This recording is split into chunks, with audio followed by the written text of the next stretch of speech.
I got my daughter's hair looking tight. So we hopped in the car and went to Mickey D's to celebrate. I did my thing with these braids meal. There's a meal for every moment on the McDonald's $1, $2, $3 menu. Enjoy a tasty McChicken biscuit or chicken McGriddles. Get two of the same or one of each for just $3.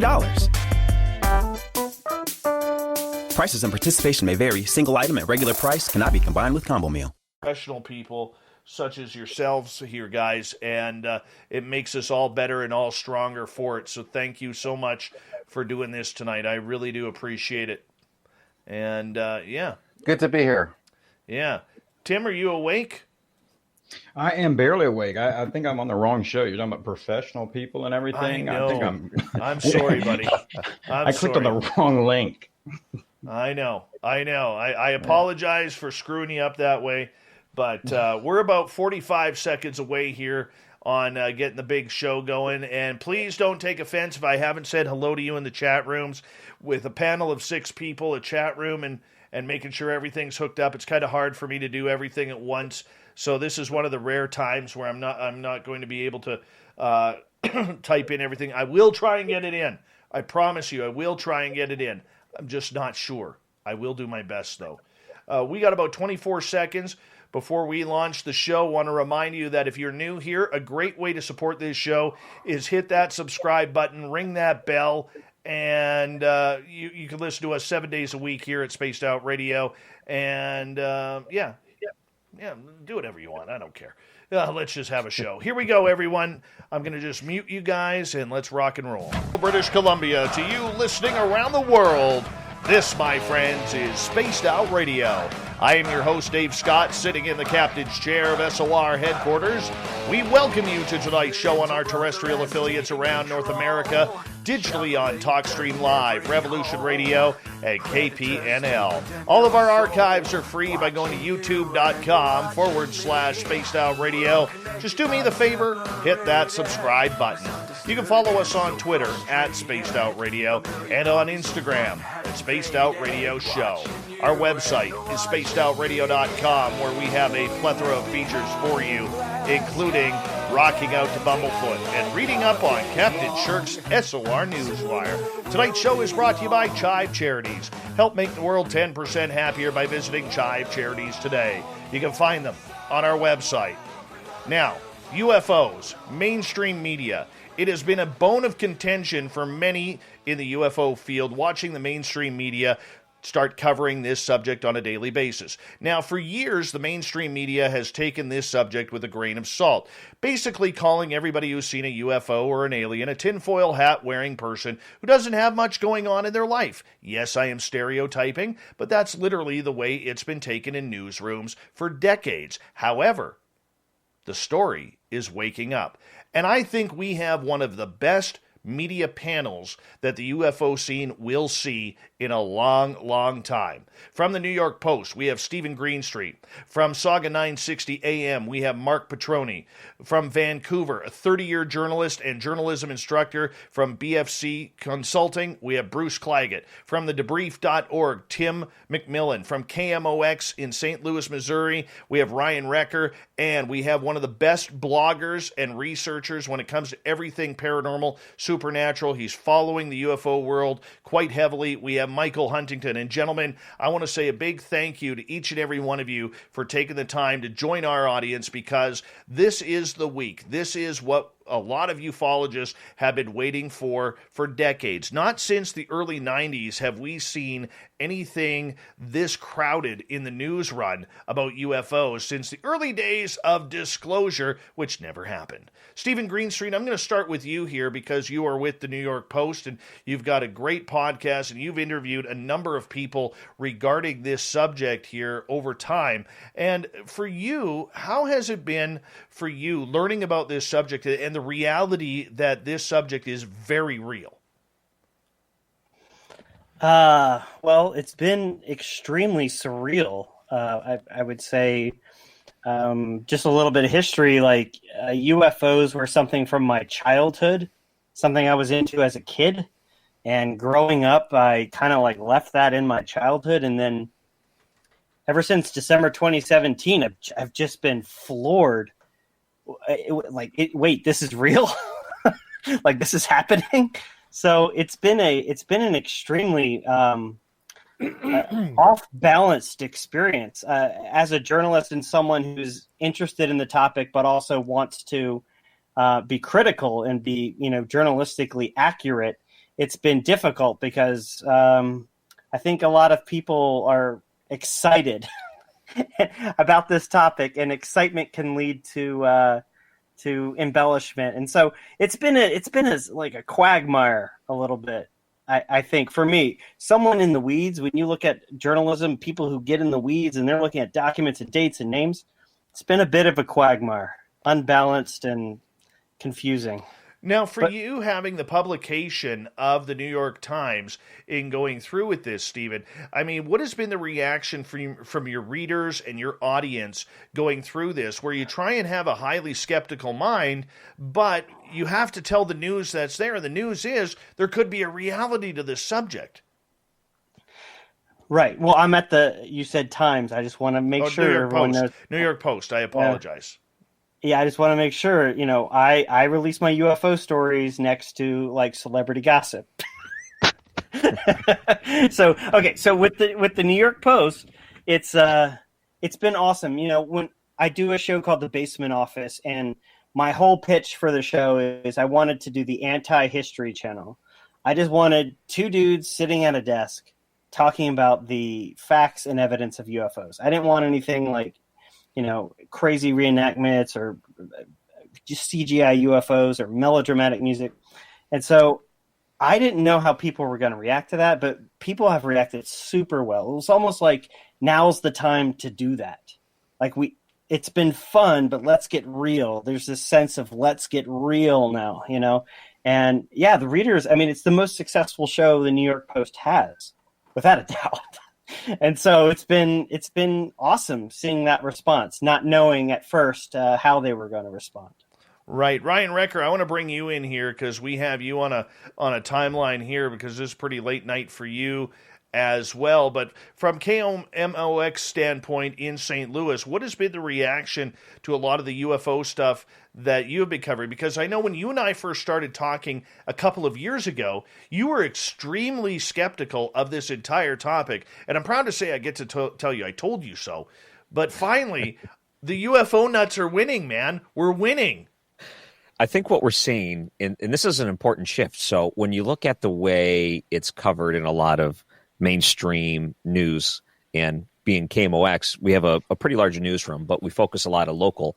And what you find is that a lot of the information we get is from national sources, like, the AP is reporting this or that. So you're not really getting anything in depth. But what you do get is people talking about it in a way that's a lot different than what I remember when I was younger. When I was younger, if you talked about UFOs, it was sci-fi and it was tabloids.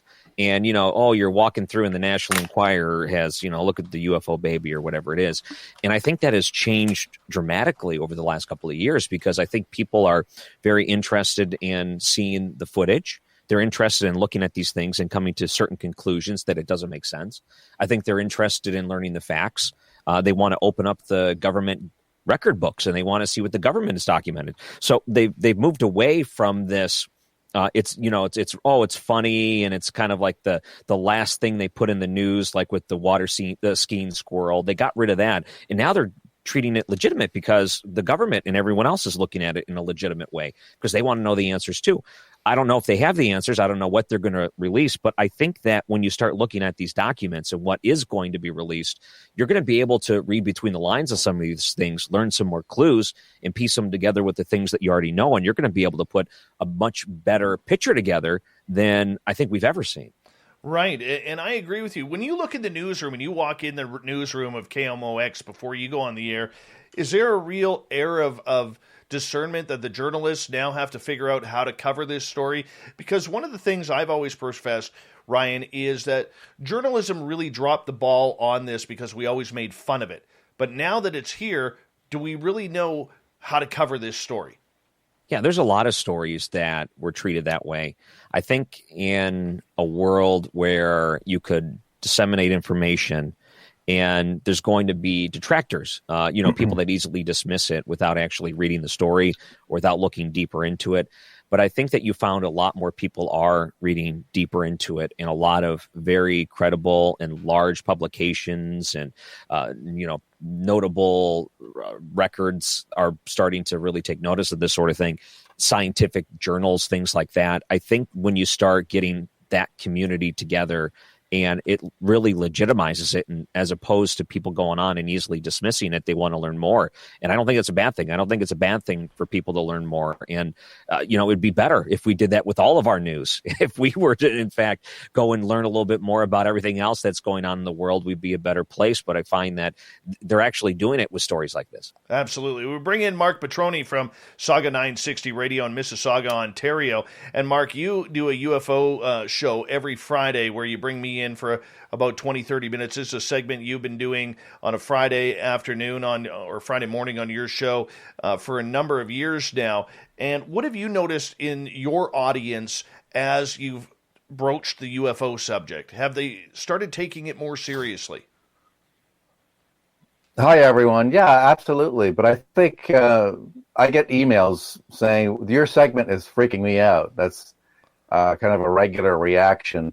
Whenever you're on, people are totally riveted to it. I know people are tuning in, listening carefully. It's just a great story. And I can remember first getting interested during the 90s when I was working on the east coast of Canada in Nova Scotia. And the Shag Harbor incident was always something that was talked about. And also Stanton Friedman, of course, and you'll all know Stanton Friedman lived in New Brunswick, which is also in that same neck of the woods. And I had the pleasure of interviewing Stanton Friedman once for a story I was working on.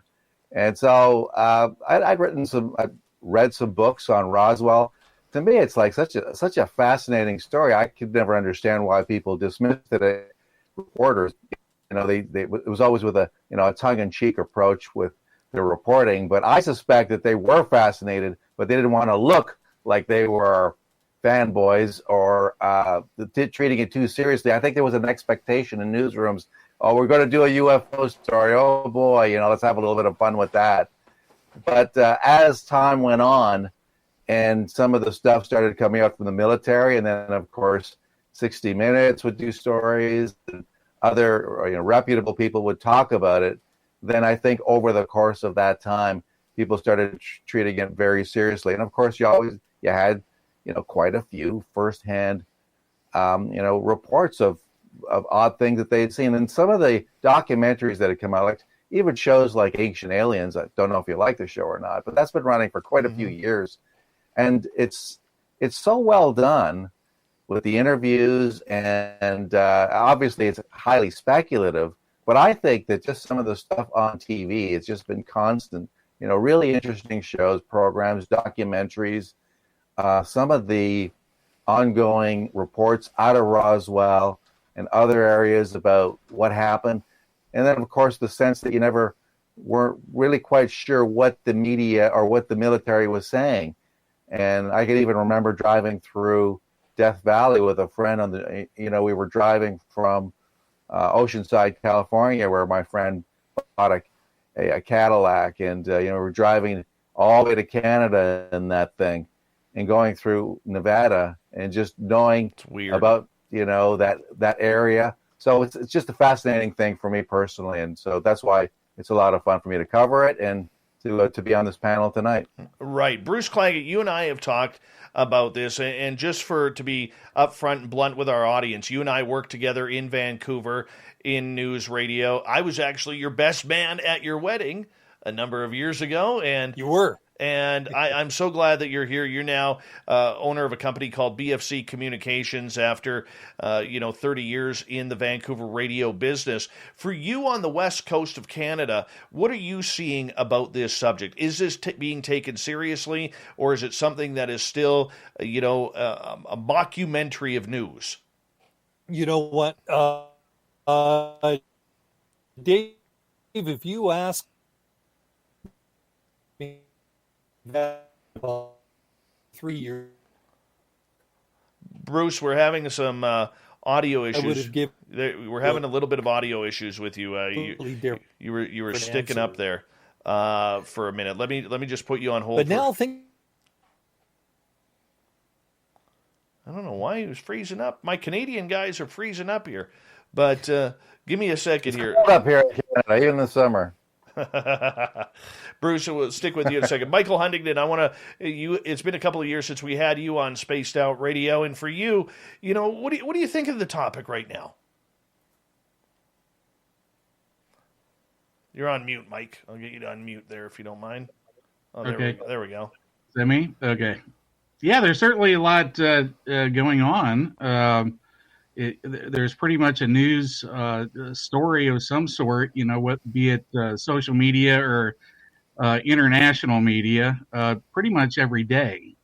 So it's undeniable that there's been a ratchet up, at least in the past, 4 years for this subject within mainstream media. That's undeniable, and the effect subsequent when you get mainstream media involved, you tend to get political entities involved as well. So that's pretty much what we're dealing with here. I think we're dealing with a campaign that has been worked on in a lot of ways by different elements of the UFO community, military intelligence, and people within the media have pushed this story forward to a point, perhaps to end stigma, perhaps to change policy, perhaps to promote certain ideas, maybe to disclose stuff.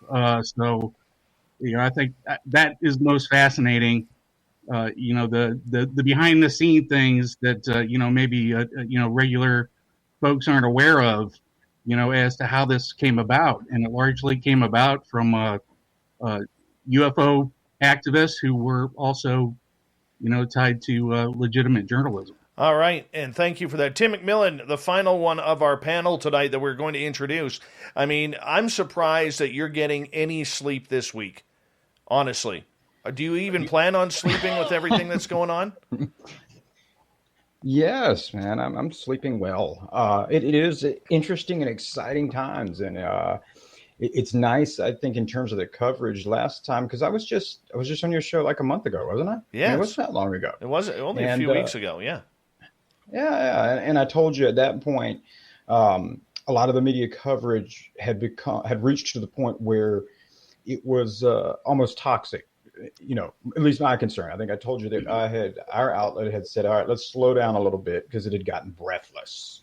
Like it was. Then you saw outlets trying to compete with who could get something out first instead of who could get something out best, that type of stuff. So right now, I think what's interesting is it kind of slowed off, and now everybody's, on pins and needles, waiting to see if something's going to drop Friday. And like I told you last time, I don't know what to expect. The topic, if nothing else, is paranormal in that nothing behaves normally. So, I know I've said not to expect a whole lot from the report Friday, but then again, it'll drop Friday and they'll roll out the Roswell bodies or something. Like it's hard for me to predict. But it's been fun. It's interesting. It's interesting to be here right now. I think for me, years later, there's almost an imposter syndrome, because I got here as an investigator, as a cop who got into journalism because I thought I could investigate largely this topic. And so now to see it at this point, it's really interesting. It's very, very interesting. I think it's interesting, too, because, Stephen, I want to bring you back in here for a couple of minutes, because we have a lot to talk about with you. We only have you until the top of the hour. The way this story is brewing, what are you expecting on June 25th? I mean, this is what everybody wants to know. This is what everybody's talking about. This is what we're all horny about in the UFO world. So for you, my friend, what are you excited about? Oh, wow. What am I excited about? Let's see here. Well, let's just, I'm not too sure what the hell I'm excited about, but let's look at the clues that have been released so far with what the report's going to be. The report is in many ways going to be essentially, here's what we don't know. It's going to be like the Donald Rumsfeld thing. Here are the known knowns. Here are the known unknowns, and here are the unknown unknowns. That's what basically I think the report's going to be. You had the New York Times report, outlining how they're looking at 120 cases, how the majority of them are not U.S. tech. They're not ours, essentially, is the takeaway line. These aren't ours. That's interesting. And then you connect the dot to, okay, if they're not ours, they must be someone else's, Russia, China. If so, and if in fact these objects are behaving the way they're saying that they're behaving, 45,000 miles an hour, right-hand turns, trans-medium travel, and Russia and China is doing that, we're screwed. Okay, so if it's not that, then it's something else. And I'm hoping, what I'm excited about, to answer your question, is that they really address that something else, that they're really open to that something else possibility, and that they don't say, hey, give us some more time, we'll get back to you on the unknown unknowns. See, that's yeah. See, that's what bugs me, is what are those unknown unknowns? Because to the UFO world, it's already going to be known. However, Stephen, when it comes, as we got about 3 minutes to go here before we go to break at the bottom of the hour, to the rest of the mainstream public, this is all fresh news. Right.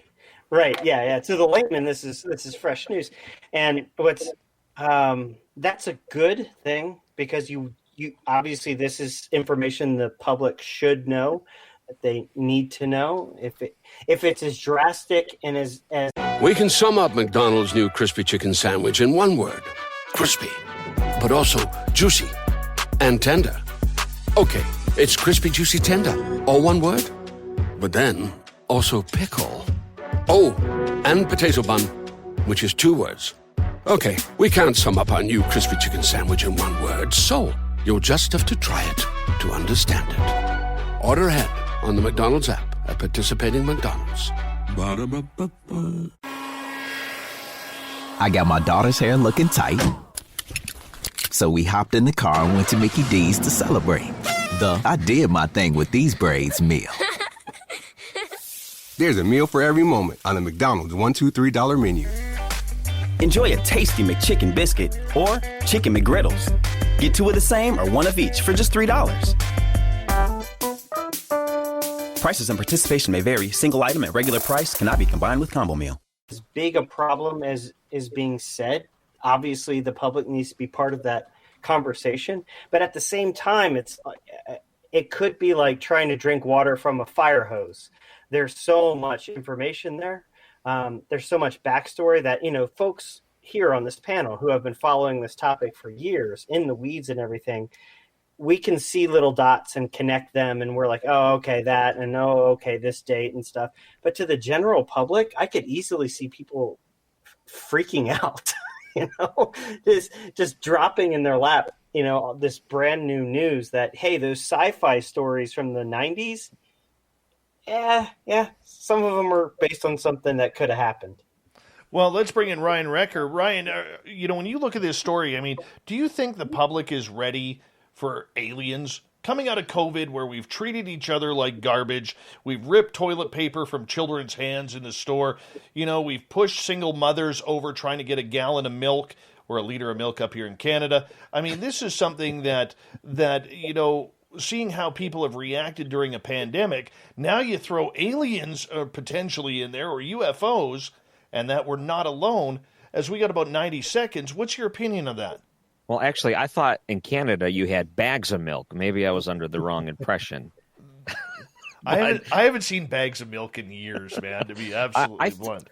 What I'm interested in is the government's role. So what they decide to disclose, I think you'll get a bigger scope of exactly what the role of the government will be. And I think that you'll find, much like any other story that comes out, you can start to predict the way the government would take advantage of that. If there were a situation, how would other governments take advantage of that and use that in their own news cycle to get away with other things? So, for me, I'm more interested in seeing how the government plays into all of this and trying to get an honest answer from them.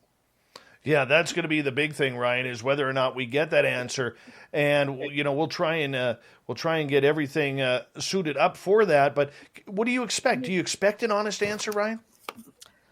I don't think you can. I think if they did know something, it's going to be tough, because you can't take their word that they know nothing, but you also can't take their word that they know something either, because maybe they don't. Maybe, who knows?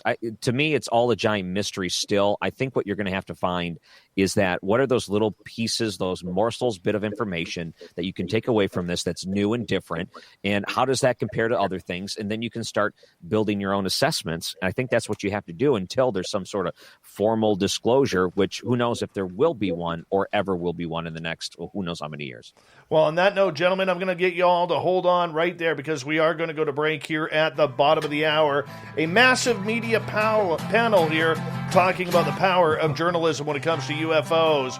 From Vancouver, Bruce Claggett, Saga 960, Mark Petroni, Tim McMillan from The Debrief, blogger Michael Huntington, Ryan Recker from KMOX in St. Louis, and the New York Post's Stephen Greenstreet.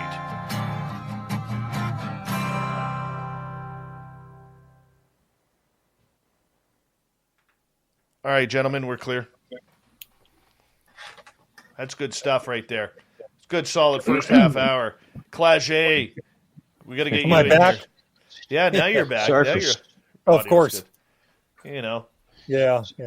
Reminds me of the time Sorry I for interviewed. sliding right in there on you, Dave. Yeah, The right. last minute, yeah. my Well, normal appearance. oh, that's all right. The main thing, I wasn't sure if you were getting up or not, because I had messaged you. Before. Dude, I told you text me Friday and remind me, Oh, and you text me last night, and I'm like, shit.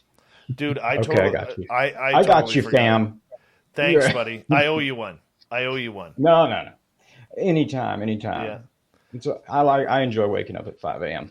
Yeah, I'm sure you do. That's Boy, for you though. Anytime. the damn sarcasm right there. That one just right in the feels.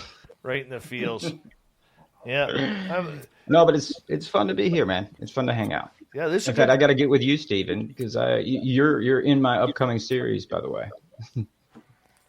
Oh, crap. No, wait, I am? Yeah, Awesome. no, really. Yeah, you are. That's Yeah, rad. our conversation about the Roswell wreckage and the Oh, yeah. mind yeah. alter. Yeah, That's yeah, great. That's cool. that comes up. Steve, Abe in our chat room is asking, when can we expect more Basement Office? Yeah. If all goes well, and that I mean that, if all goes well, Wednesday or Thursday this week. Nice. Cool. I worked all weekend on something. Good deal. Good deal. Yeah. That's awesome. That's awesome. Man, this is done. Bruce, what's going on? Oh, you can hear me now, so life is better, right? Oh yeah, typical radio, man. You froze up in the UFO crowd, much like I did when interviewing Gretzky the first time. Well, you're just like Gretzky. In fact, if I kind of close my Oh. eyes, I can't see the difference, right?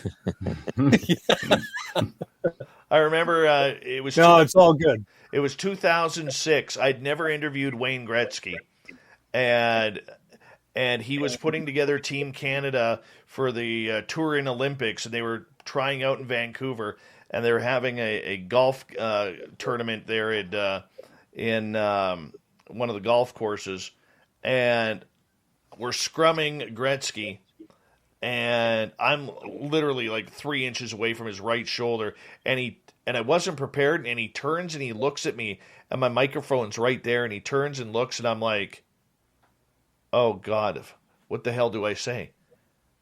Like, I totally blanked. I couldn't believe it. Totally blanked. It's terrible. Dave, Yeah, Mark. I'm going to move to another room because I'm freezing, and I can hear you guys pretty well, but I'm going to try just a different location and see if this works. Just doing it on All my right. iPhone. Yeah. Okay. Yeah, not a problem, buddy. We got some time here. All right. All right.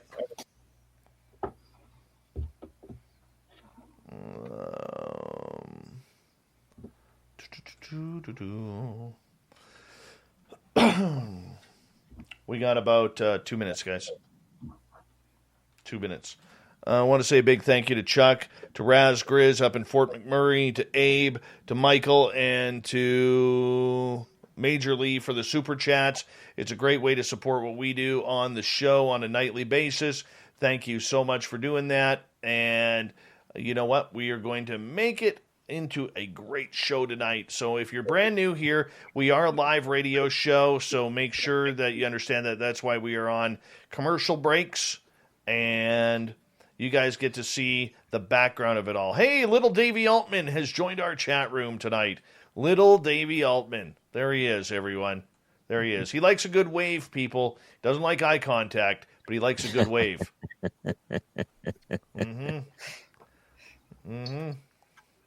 All right. We got about 45 seconds here. See if Mark is with us. Mark, are you with us now? Or are you still moving? Might be still moving.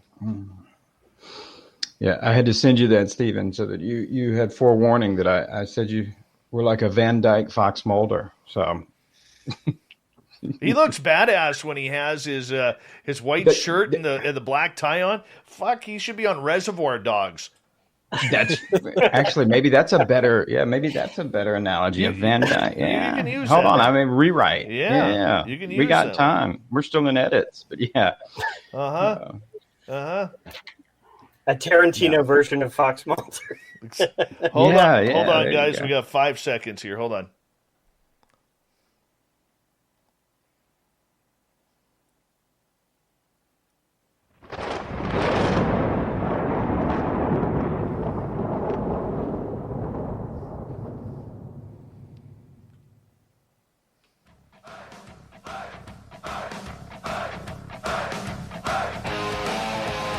We're underway with the second half hour of Spaced Out Radio tonight.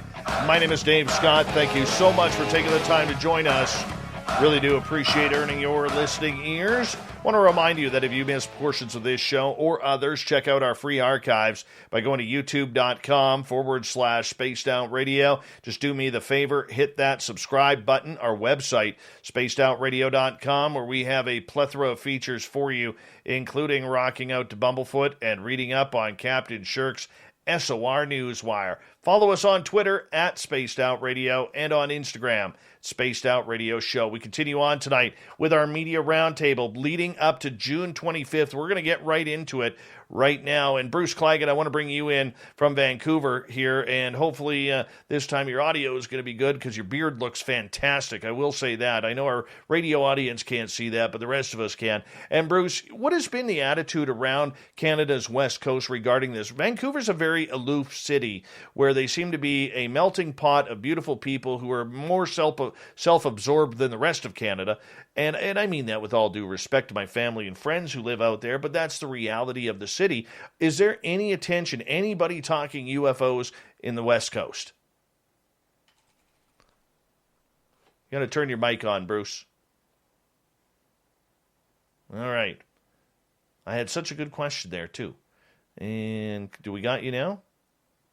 No, we seem to have an audio. Oh, hold on. There we go. There we go. Try that now. Bruce, we got you. Am I there yet? Yeah, we got you. Okay. Yeah, we got you.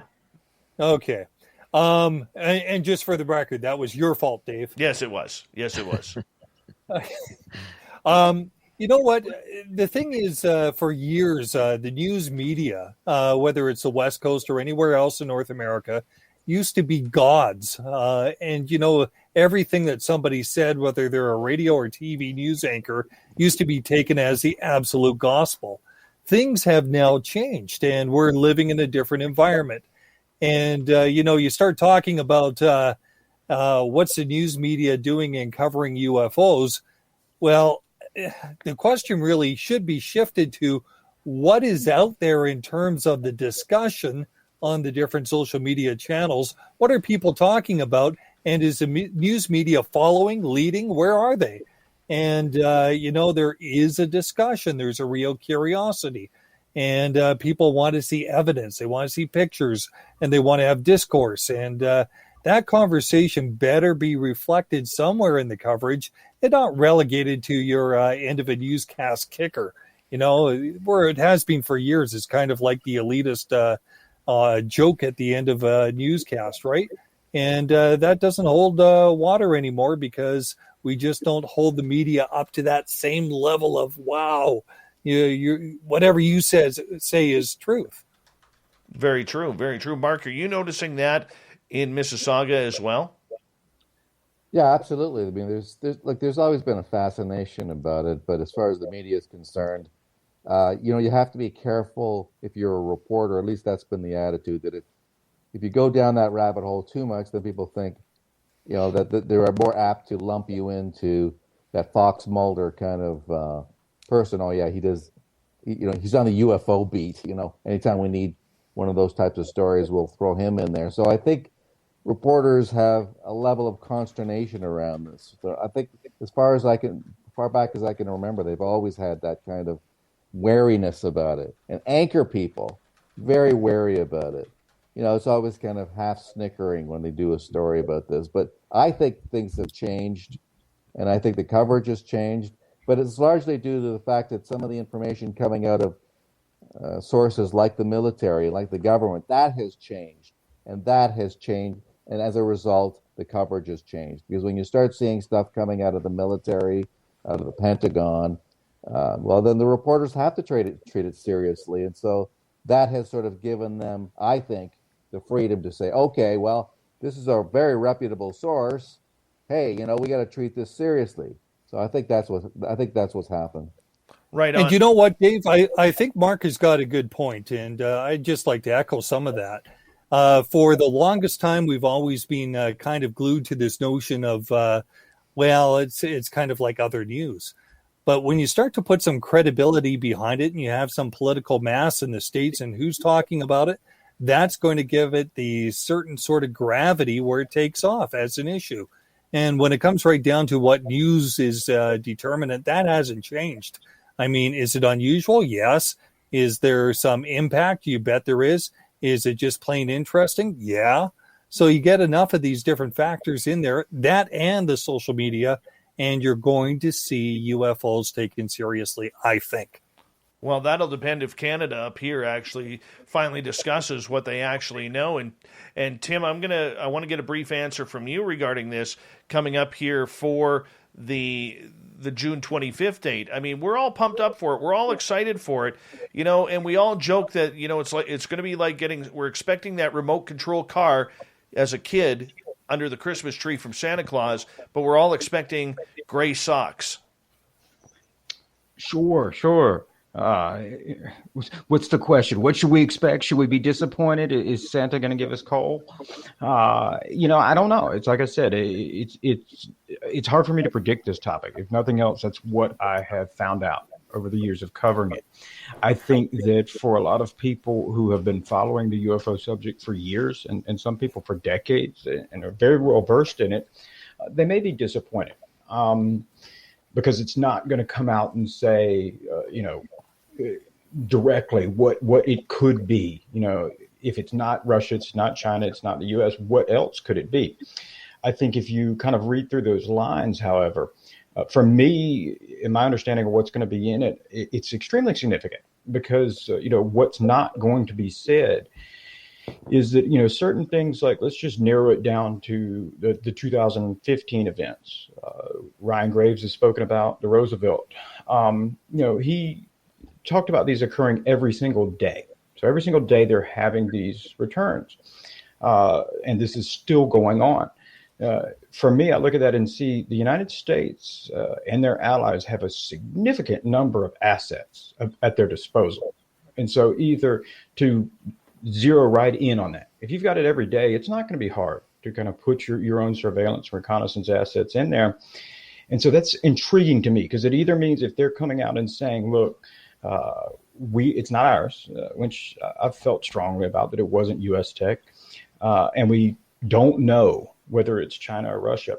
That's significant because what they're not saying is either A, we just haven't cared enough to worry about unknown objects that are flying, within 10 miles of the coastline, or they have put significant assets on place and still don't know.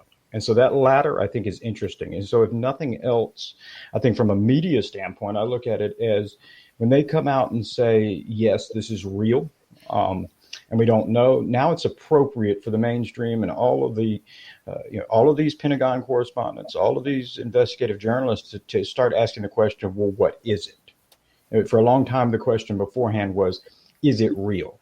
But now we need to be asking, what is it? Yes, I was told that there's 3 phases to this. Is it real is number 1. Number 2 is what is it and where does it come from? And number 3 will be, are there aliens? We're just not ready for number 3 yet. Stephen, I want to bring you in because we only have you until the top of the hour. Michael, I promise I'm not trying to ignore you here.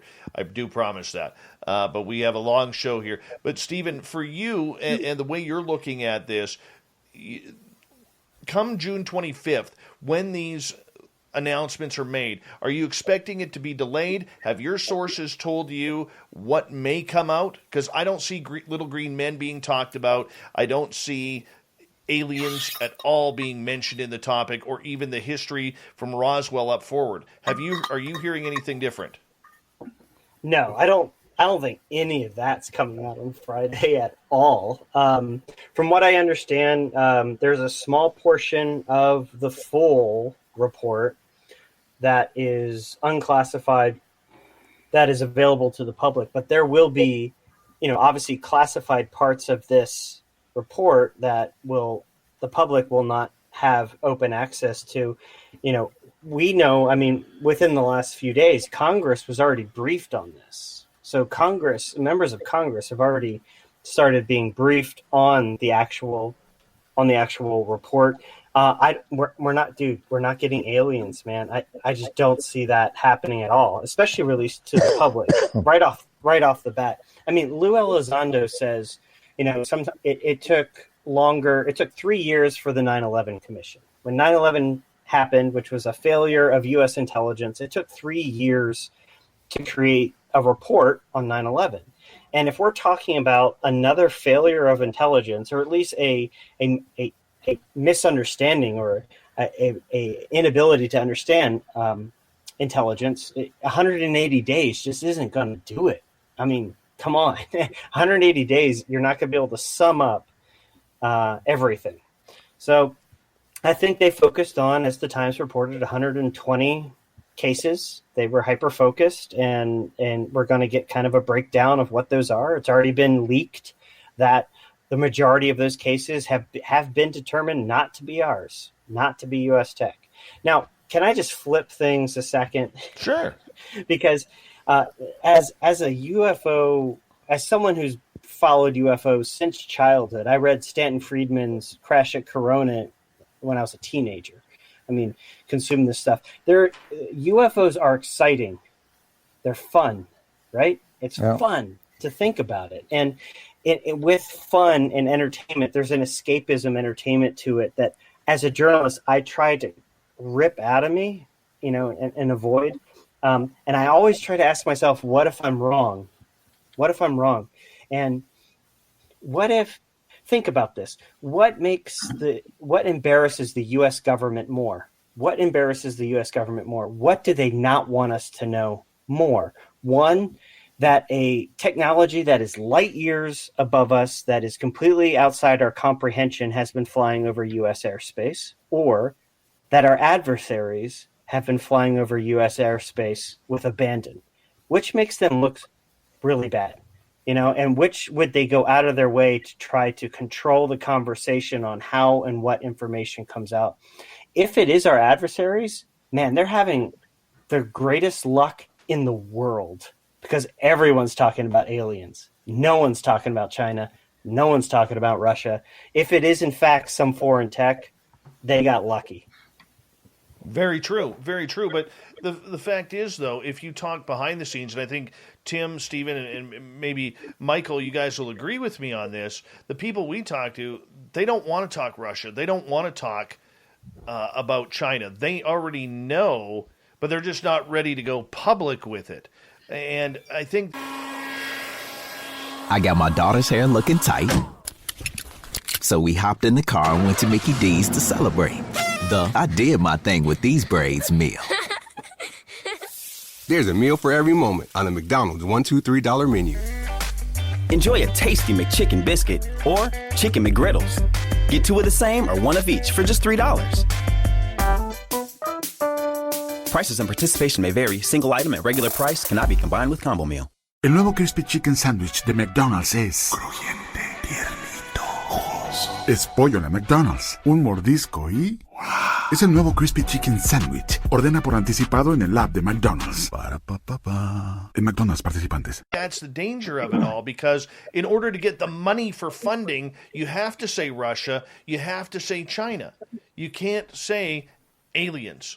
You can't say Zeta Reticuli or star bases on the moon or Mars. You can't say that. You're not going to get the money. Sure. Well, and I think that at this point, and we may have discussed this last time we spoke, Dave, I think that's why it's incumbent upon reporters and journalists and experts who necessarily haven't covered this particular topic to step in and lend that expertise, especially when you're talking about, is it Russia or China? In the aspect of, we don't see any evidence of that, not militarily, but in soft power. And by soft power, I mean that if China or Russia had this technology, there's much more, they would have much more significant influence, not using it as a weapon, but using it, commercializing it. And commercializing it and using it as a soft power play. And I've said, if China had the technology to travel at instantaneous hypersonic speeds or get you anywhere in the world in under 60 seconds or less, you commercialize that. Suddenly, the average public doesn't care if China wants to take Taiwan. They don't care if they want to control the whole East. They're like, hey, China's cool. Same thing with Russia. You want all of Eastern Europe? Great. That's a foreign policy type matters, or how you see governments position themselves. And so that's what'll be really interesting is whether, even if the government's not going to come out there and say that, it's incumbent upon these foreign policy experts to say it, because that is the truth. We don't see the evidence for that, not just in military matters, but in all the other matters that really influence the world. Ryan, I want to go ahead, Stephen, and then I'll bring Ryan in. Yeah, I just wanted to say that Tim just said we don't, see the evidence. And, when you really step back and look at what we really have seen, what's been leaked, what's been released, is it really otherworldly? When you look at the videos that have been released, when you look at the Navy HAZREP, the hazard reports that have been released via FOIA, are they really describing something otherworldly, something incredible? They're not. They're not. They're just not. They're describing, quote, quadcopter type drones. They're describing balloon type objects. They're describing things that are floating, that are just there. And we almost ran into it. And when you look at the videos, you're not seeing things zip at 15,000 miles an hour. You're not seeing things go into portals or interdimensional travel. So really, what do we have? What are we looking at?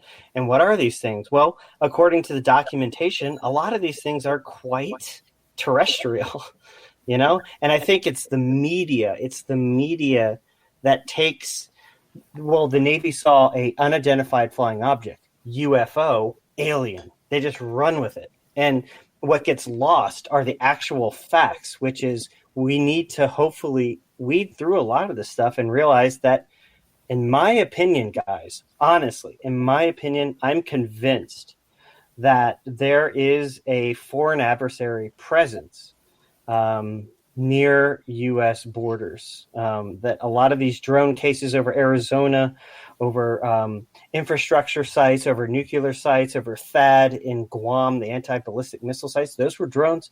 A lot of these things could very well be spycraft.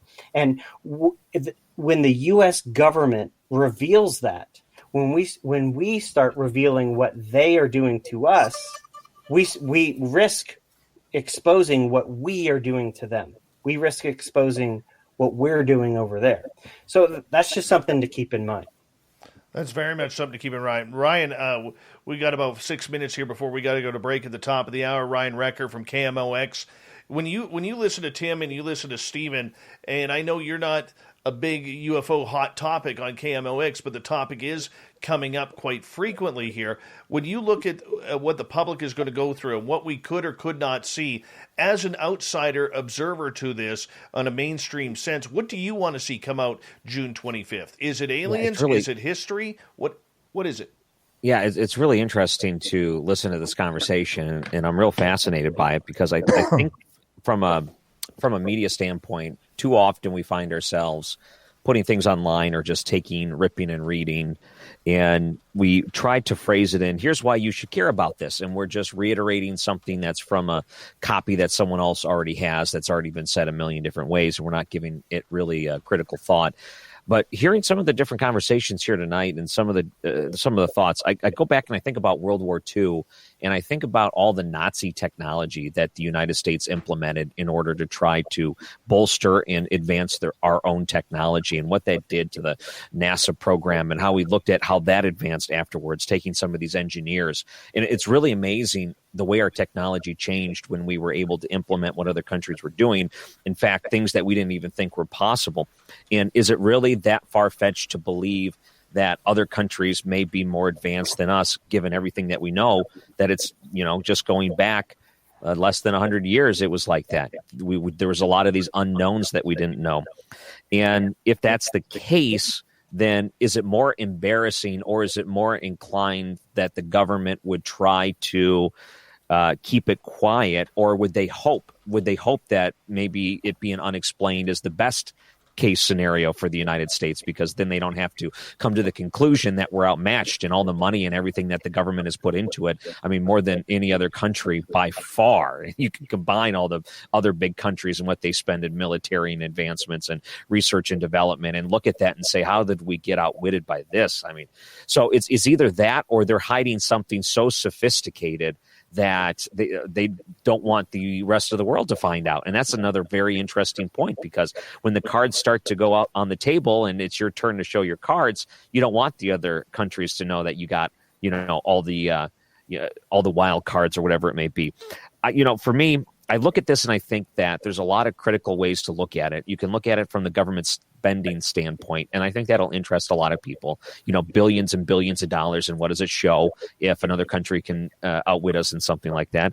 And I think, if anything, there's a lot of imaginations that people will wonder if it's not that, if it's something more pure or more unexplained. What does that open the possibilities up to? So, I love hearing these different stories. At least for me, it's a big government story. I don't look at it as a huge cover up. I look at it as a big exercise into the capabilities of government and what they're capable of doing when it comes to spending tax dollars, research, science, all of these different things. To me, that is a story that I think is going to get a lot of people interested. I think so too, Ryan. But I mean, the key is that I see happening here is the public ready? And I think that's part of the entire narrative that we are seeing. And I want to get Steve's comment on this, because we only have a couple minutes left, Ryan. I will come back to you on this one. But Steve, is the narrative fair to the public? Which narrative? The narrative of the current narrative that they are going on right now, by not answering a lot of questions about the past, not at all. No, 100% not. Does the public realize? I mean, that? I'm working on. I don't know, not at all, because that's a inside baseball story, and a lot of media doesn't run with the inside baseball story. They run with the headline, which is Pentagon says UFOs exist. That's it. They don't get into the weeds. Most media doesn't dive into the fact that the Pentagon has said their UFO program was not a UFO program. Who the hell reported that? But they said that. They said that. By the way, and they said this 2 years after the New York Times bombshell.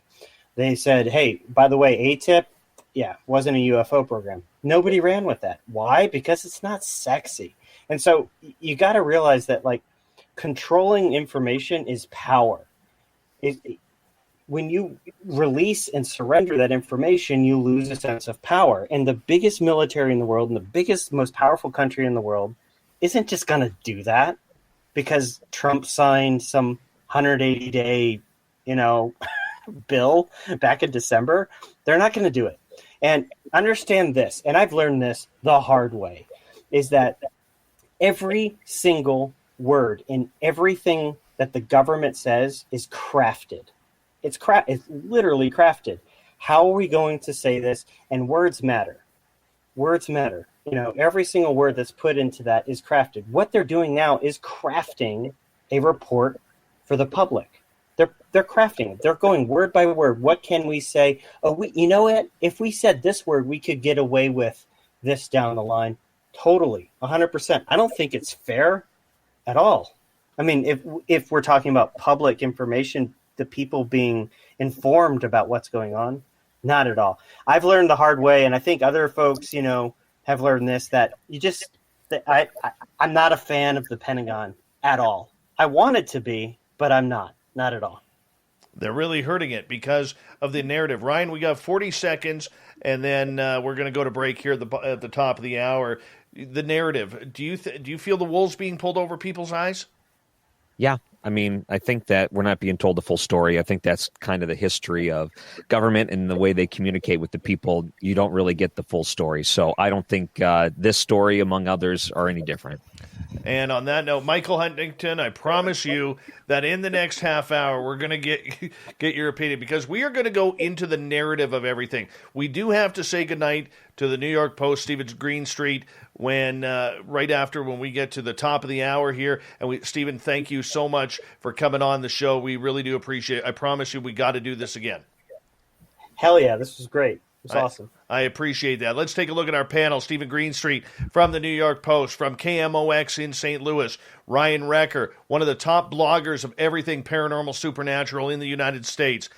Michael Huntington from Vancouver, from BFC Communications. We have Bruce Claggett. Tim McMillan from The Debrief, and from Saga 960, we have Mark Petroni. The narrative. Is it good? Is it bad? Or is it ugly? As we look forward to seeing what the U.S. government comes out with on June 25th on the SOR UFO Media Roundtable tonight. It continues with Hour 2 next.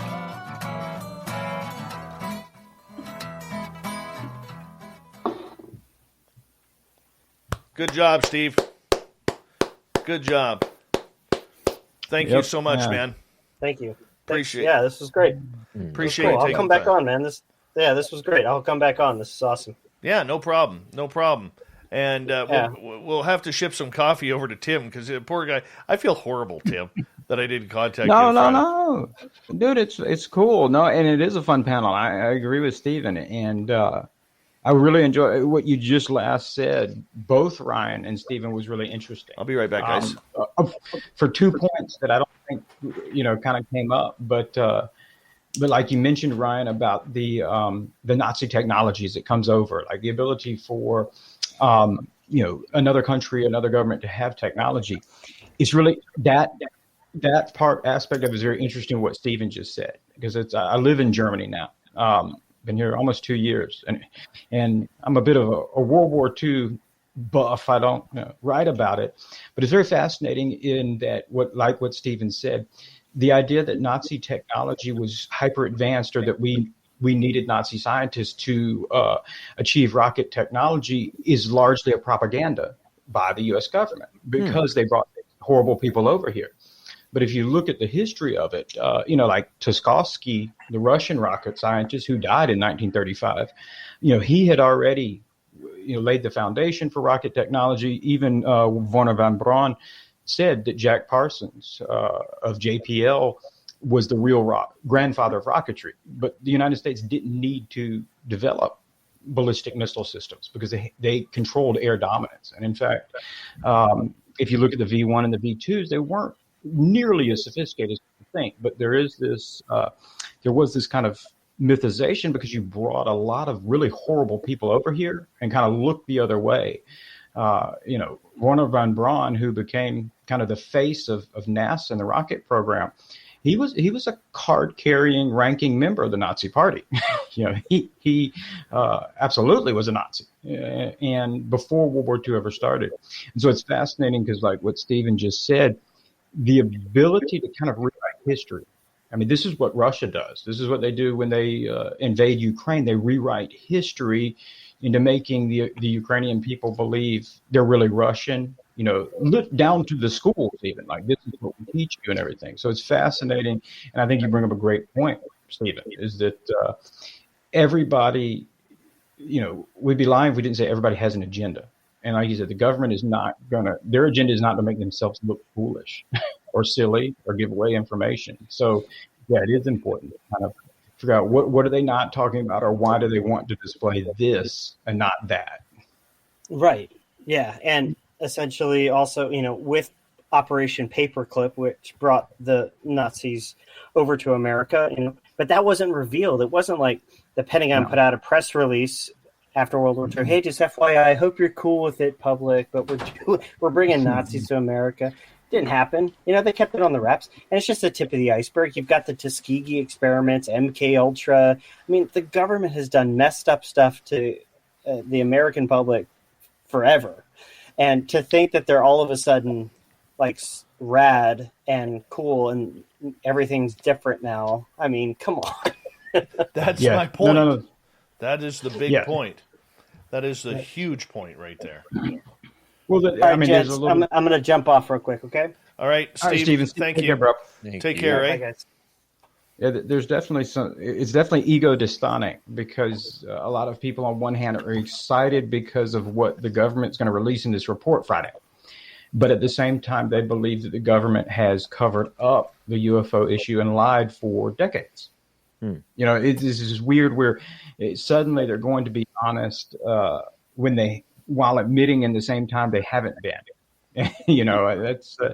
That's why I'm real tempered on what to expect on Friday. Well, I don't know what they're going to say, but I'm not even certain that what they're going to say. Actually, I am just about as certain as you can get that whatever they're going to say is not going to be the whole truth, nothing but the truth.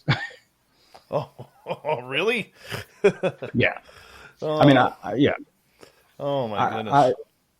The full report, the classified annex, is supposedly 78 pages. So it'll be interesting to see what the unclassified looks like. 12. And 9 of those are going to be redacted. I was thinking 4. Because I've written reports like what they're doing, these intelligence reports, and these. It's always very interesting. I tell people that maybe a good idea beforehand is to go and look at some of the intelligence reports that have been produced, not on UFOs, but on other topics. Like the Jamal Kandashi one was the one the DNI just released not too long ago. It was like 3 pages. Right. And it really does. It's a lot of like, we believe this, or this is probably true. Intelligence is not science. And I can tell you, having been an intel analyst, it's not science. It's not journalism. It's a lot of like, we're pretty certain this, and we believe this. So even if that intel report said with a moderate degree of certainty we believe it's alien, that is far from fact. That is weapons of mass destruction in Iraq. Oh, very true. Very true. All right, guys, we have about 40 seconds. For our new listeners listening in, the reason why we're doing this, we are on live commercial right now for our radio affiliates, so that's why we are kind of taking a break right now from the main interview, and so a lot of people will wonder what's going on here. But Stephen Greenstreet also had to drop. We got Ryan Recker until the bottom of the hour here. Thank you to UFO Not, to Ken, Razgriz, Abe, Michael, and Major Lee for the super chats. It's a great way to support this show and what we do on a nightly basis. Here we go with hour number 2, everyone.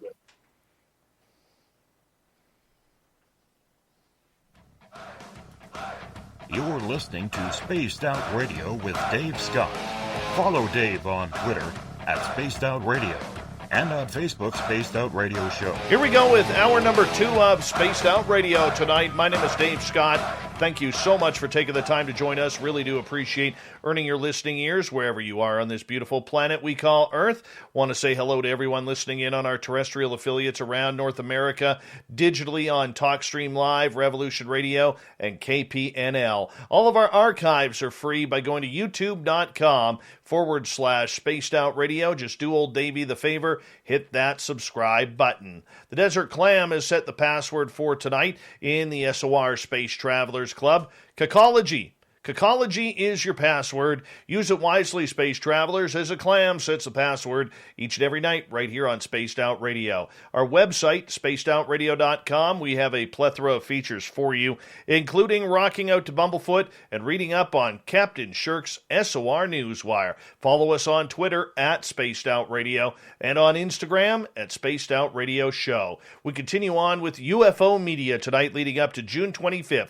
What will the Pentagon release to the public when it lets loose on its UFO files? Are we going to get the goods, or are we going to get a bunch of stories and ad hominem boring commentary and redacted papers? We're going to see. But one thing we do know is that there is a narrative happening, and we got a great panel tonight from Vancouver, from BFC Communications. We have Bruce Claggett from the Debrief.org, Tim McMillan from Saga 960 AM in Mississauga, Ontario, Mark Petroni from KMOX in St. Louis. We have Ryan Recker and blogger and one of the top researchers and investigators in North America. We have Michael Huntington. Michael, I want to start with you on this one. You know, when it comes to the narrative of what we're going to get, what we're not going to get, the mainstream public, and the media for that matter, has not paid attention to this topic very closely. Everything that we've known for years in the field of ufology is brand new to them, brand spanking new. And I think that plays right into the government hands, the way this has been played out. I mean, are people ready for the truth, or are they just ready to hear the government narrative because the government's the good guys right now in exposing this? Quite a lot to take in there. We sort of have to separate ourselves as, UFO junkies, being on the inside and being bombarded with all this, media constantly. We're inside of the bubble, so we're seeing all the activity that's been going on, from social media all the way up to, international media around this story, around potential disclosure, around the task force report. Is it going to be, a big disclosure? Meaning, is the government going to flat out say that, there's extraterrestrials or a craft from somewhere that we don't know, at least in some of these military cases that we looked at? There's a lot of people within the community that think that that's going to happen. Ultimately, what is going to happen and how it's going to be viewed from people outside of the UFO circles, it's going to come through the media, and it's going to... Tired of your nail polish chipping? Get ready for a manicure that stays for days with Sally Hansen's Miracle Gel. Up to 8 days of color and shine in 2 simple steps. Step 1, apply Sally Hansen Miracle Gel polish. Step 2, lock in your manicure with the Miracle Gel top coat. No UV light needed. Get a mani that works as hard as you do with Sally Hansen's Miracle Gel. Available in over 70 shades. I got my daughter's hair looking tight, so we hopped in the car and went to Mickey D's to celebrate. I did my thing with these braids meal. There's a meal for every moment on the McDonald's $1, $2, $3 menu. Enjoy a tasty McChicken biscuit or chicken McGriddles. Get 2 of the same or 1 of each for just $3. Prices and participation may vary. Single item at regular price cannot be combined with combo meal. Probably get people's attention for a while, and it's certainly going to get politicians' attention for a while. And ultimately, there will be some sort of action. There will be, either a continuation of study, maybe by NASA or something, something organized along the scientific route. And there certainly will be some sort of push for military spending, perhaps in counter-drone activity or drone activity. There is a drone Cold War going on. So I think drone warfare, which I think, is a potentiality for some of these cases, or surveillance, that's going to be the selling point. That's where where the focus is going to be ultimately within the Department of Intelligence, or Department of Defense, and the intelligence organizations, and in the political realm. Outside of the UFO world, I think it'll go along as a lot of these stories have over the decades.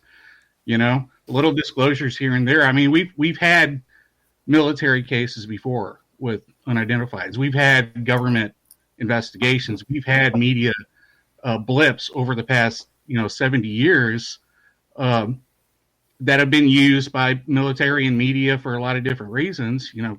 Largely the Cold War, sort of as a propaganda tool, I think, in a lot of ways. So you may see that sort of thing coming with this. Ultimately, it's not going to be fully satisfying for everybody, for anybody. The disclosurists want, they want the gates to open up at Area 51. They want the president to come out and give them a tour, and then, people that are more skeptical want to look at these cases individually and realize that there's probably, a lot of different things to look at with these aerial anomalies. And, maybe some of them are worthy of being looked at scientifically, or at least because it does affect the military as it's been, encroached. And I think that's what's going to happen with a lot with the report. Right.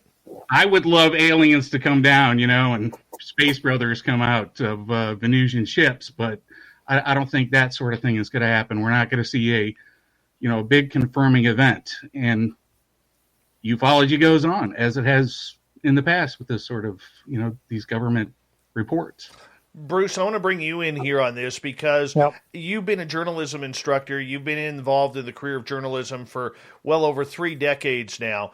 And, here's one of my questions for you. The media always used to be about asking the tough questions, protecting the public, and getting that knowledge. Why are we, as the media, not asking the tough, pertinent questions when it comes to this subject? Is it because, A, we were caught with our pants down and don't know how to talk about this subject after decades of making fun of it? Or is it B, the fact that we are so understudied on this topic that we don't even know where to start with it? Oh, it's probably B. You've got to look at the media. And when we talk about the media, we're talking the news media, the mainstream news media, your radio, your television, your newspapers. The reporters covering this are covering about 5 different stories this week, and of which this is one of the bigger ones. What's the headline going to be? How much time is going to be given to it? And what's the space? And then it's on to the next story. That's simply the reality of it. There really isn't a lot of time to ask questions. And in that, it is a bit lazy. It's also a corporate structure of how the media works. And you got to look and think, what's the headline going to be? What is a story going to look like? For example, if you turned on your radio and listened to the ABC News at the very top of the hour on Friday in a 35-second voicer, what possibly could you hear? And is it going to be something that would answer a dozen questions that you might have? And the answer is you're not going to get that. You're going to get the headline and about this much depth. If you go into maybe USA Today or a newspaper, you might have a 3-minute read on it. Are you going to get more? Maybe a little bit more. Is it going to get that much information, or are you still reflecting the headline with a couple quotes? And that's what you're going to see on Friday. I don't think it's government reports are terribly boring, even on interesting subjects. That's the nature of it. And reporters will gather around and try for the most exciting thing going. And if this discussion tonight is any indication, they're going to be thinking, it's just not there. We're not going to get what we want to really have that exciting story. Are any of you on the panel surprised that this release of these documents are happening on a Friday afternoon? Because I know from working in a newsroom, if the government really didn't want to talk about anything, they would wait until a Friday afternoon to release certain subjects that they didn't want to talk about. That way they had the weekend in order to formulate their answers to any questions that the media may ask. Ryan, I want to start with you on this one. Are you surprised? Dave, could I just interrupt for a second? Please do. Very popular misconception, and you're right. People talk about a news dump on a Friday afternoon and it not having to play, the work week is about to end, And it simply is not true. In fact, I would recommend to my clients, if you want to release news and get a lot of play out of it, release it on a Friday night, release it late on a Friday. You're going to have it held over and talked about more when resources are lowering. There's less news on the Saturday and the Sunday. It's going to have a greater shelf life. It's going to get more play. It's going to get talk show play, which it won't get on any other day. That is exactly the time you want to actually release something. And that's a different mode of thinking. And it's something that, my own clients, I have to say, that's a thinking you better get used to. The other is a misconception. Okay, Ryan, your thoughts? I'll play into the misconception, I guess. But, I think about the resources and the audience on the weekend are definitely a lot lower than any other day part that would be normal during the week. And I think even if you look at like cable news ratings, you definitely have a considerable drop in viewership over the weekend.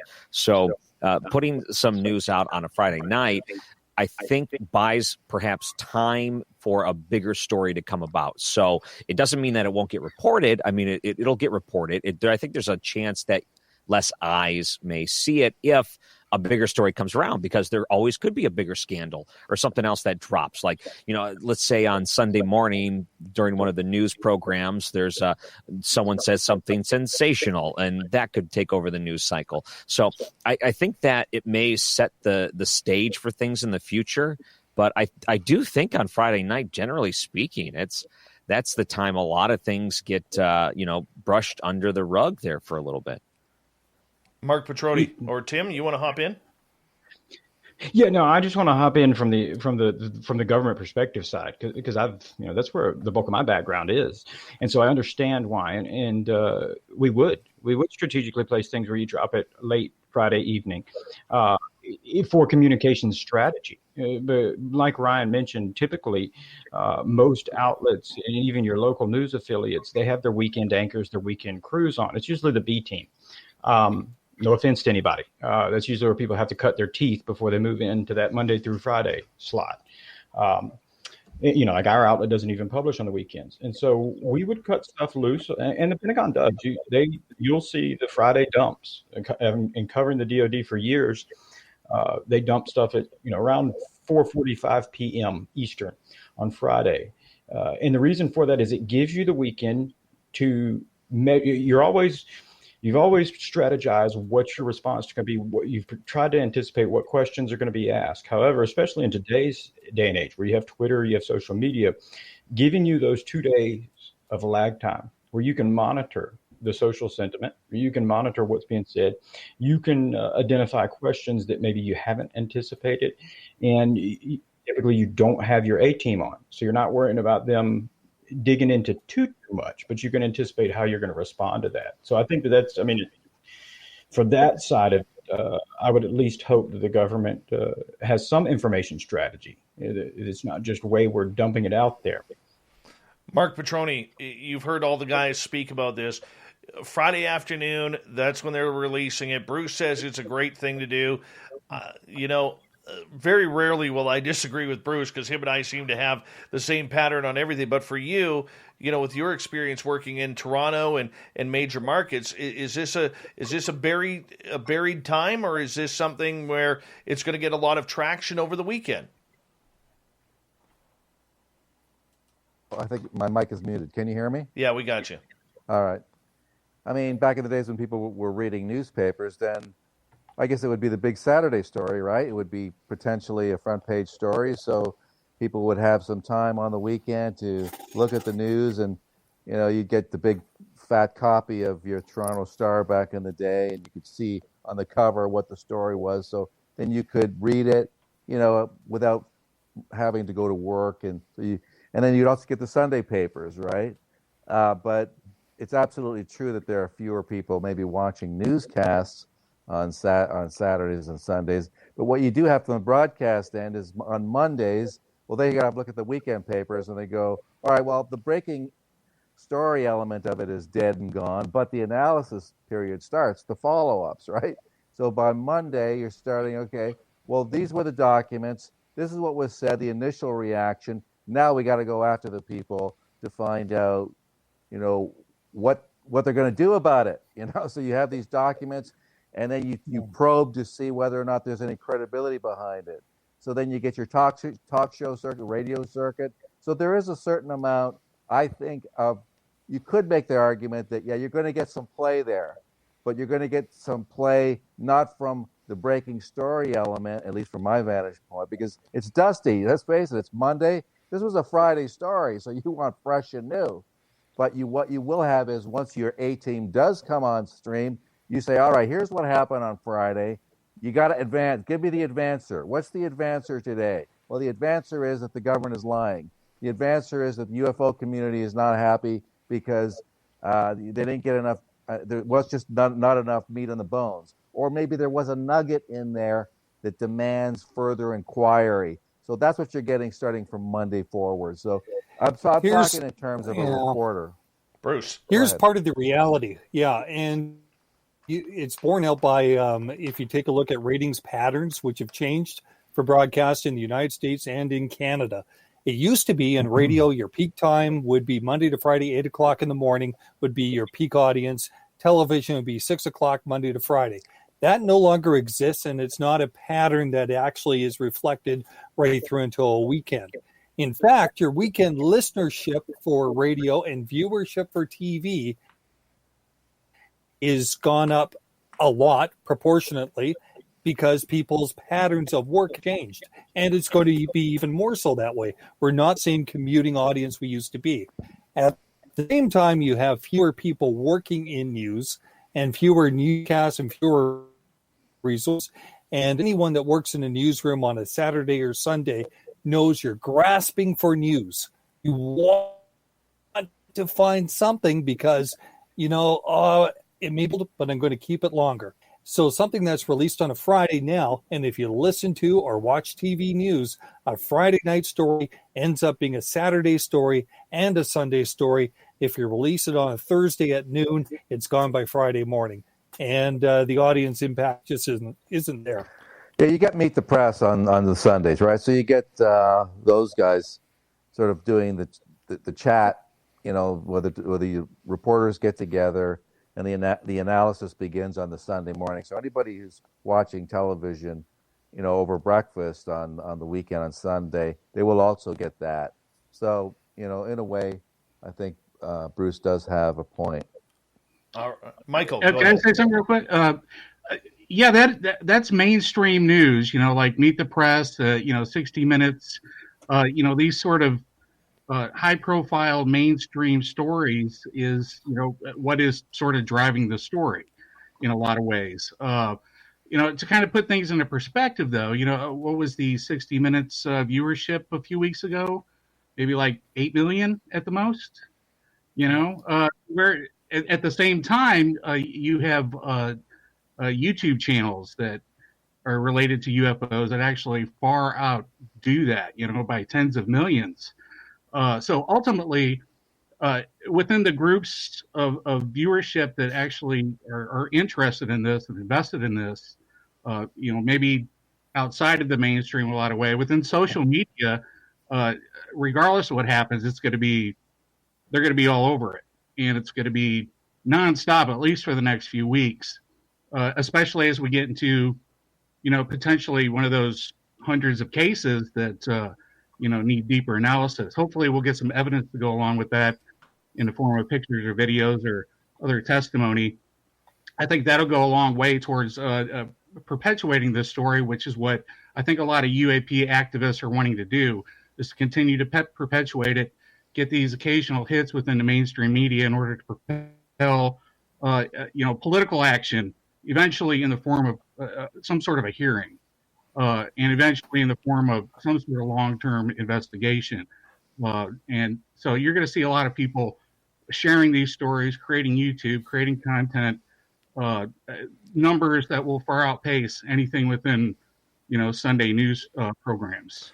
Ryan, we have you for another 3 minutes here on Spaced Out Radio. Ryan Recker from KMOX Radio in St. Louis, Missouri. What would you want for your audience to know about coming out on Friday? I think having the conversation is a big part of it because I think people are curious and sometimes they don't want to, they don't necessarily want to read a report, a government report. They want to be able to talk to people who are passionate about that. So when it comes to this report, I think what I'm interested in, and I think what my type of listeners would be interested in, is to find that thing that is not being reported and have us discuss it in a way that makes it eye-opening for them. So it's as opposed to reading the first two lines of an AP copy that everyone has access to or an article, it's being able to talk to someone and say, why is this significant or important? Or what does this relate to from what you've seen in the past? Or what isn't being said here? And I think being able to ask these sort of questions and have that discussion over a period of time that's not just 4 lines in a news story or a quick reader or whatever that would come out in a newscast is really what I think listeners want. But there has to be something there for it to report. So if the report comes out and there's really, you look at it and you say, well, I mean, it's a lot of redacted information and there might be a couple of things here that are interesting. And, you think they might be satisfied with just a few words of, the report came out and we don't know how to look at this. And that's where people are going to leave it. But unfortunately, when you leave it at that, it doesn't advance the story. I do think people do want this to advance. Ryan, what are you going to say to your audience if all of a sudden, a 72-page report that goes to the Senate Intelligence Committee that ends up being, say 4 to 10 pages for the public, which is also heavily redacted? What do you say to your audience looking at that? Say that. I'm sorry, I didn't catch that. So the real report, as Tim said, is going to be what, 72 pages, 78 pages, something like that, Tim? Okay. And 78 pages. And let's say the public out of that report gets 10 pages with a lot of that redacted. We got about 45 seconds with you, Ryan. How are you going to react to your audience if all that comes out is a bunch of, blacked out copy? Okay. I think that the next step is to try to talk to some of those different senators, whoever may be passionate about it. Like, let's say Marco Rubio is passionate about it, or people that are part of these committees, and really pressure them to try to redact as much as possible for the best interest of the American people and the taxpayers. You have to really push the politicians to say, you have this information, it is relevant, it is necessary for us to look at it. You have to release it. So make it a point to try to make sure they know you want to see that information. I think that's the message that would have to come from that. Right on. Ryan Recker, I want to say a big thank you from KMOX and you spending some time with us. I look forward to talking to you about this subject as well, because I know you're going to be looking forward to it as well and probably covering it in St. Louis. Really appreciate you coming on, my friend. Thank you. Thanks, Ryan. We'll see you. Really appreciate it. We're going to continue on with the panel here. Blogger, researcher, writer, Michael Huntington. We got Bruce Claggett from BFC Communications in Vancouver, Tim McMillan from thedebrief.org, and from Saga 960, we have Mark Petroni. We're going to continue on Spaced Out Radio right after this.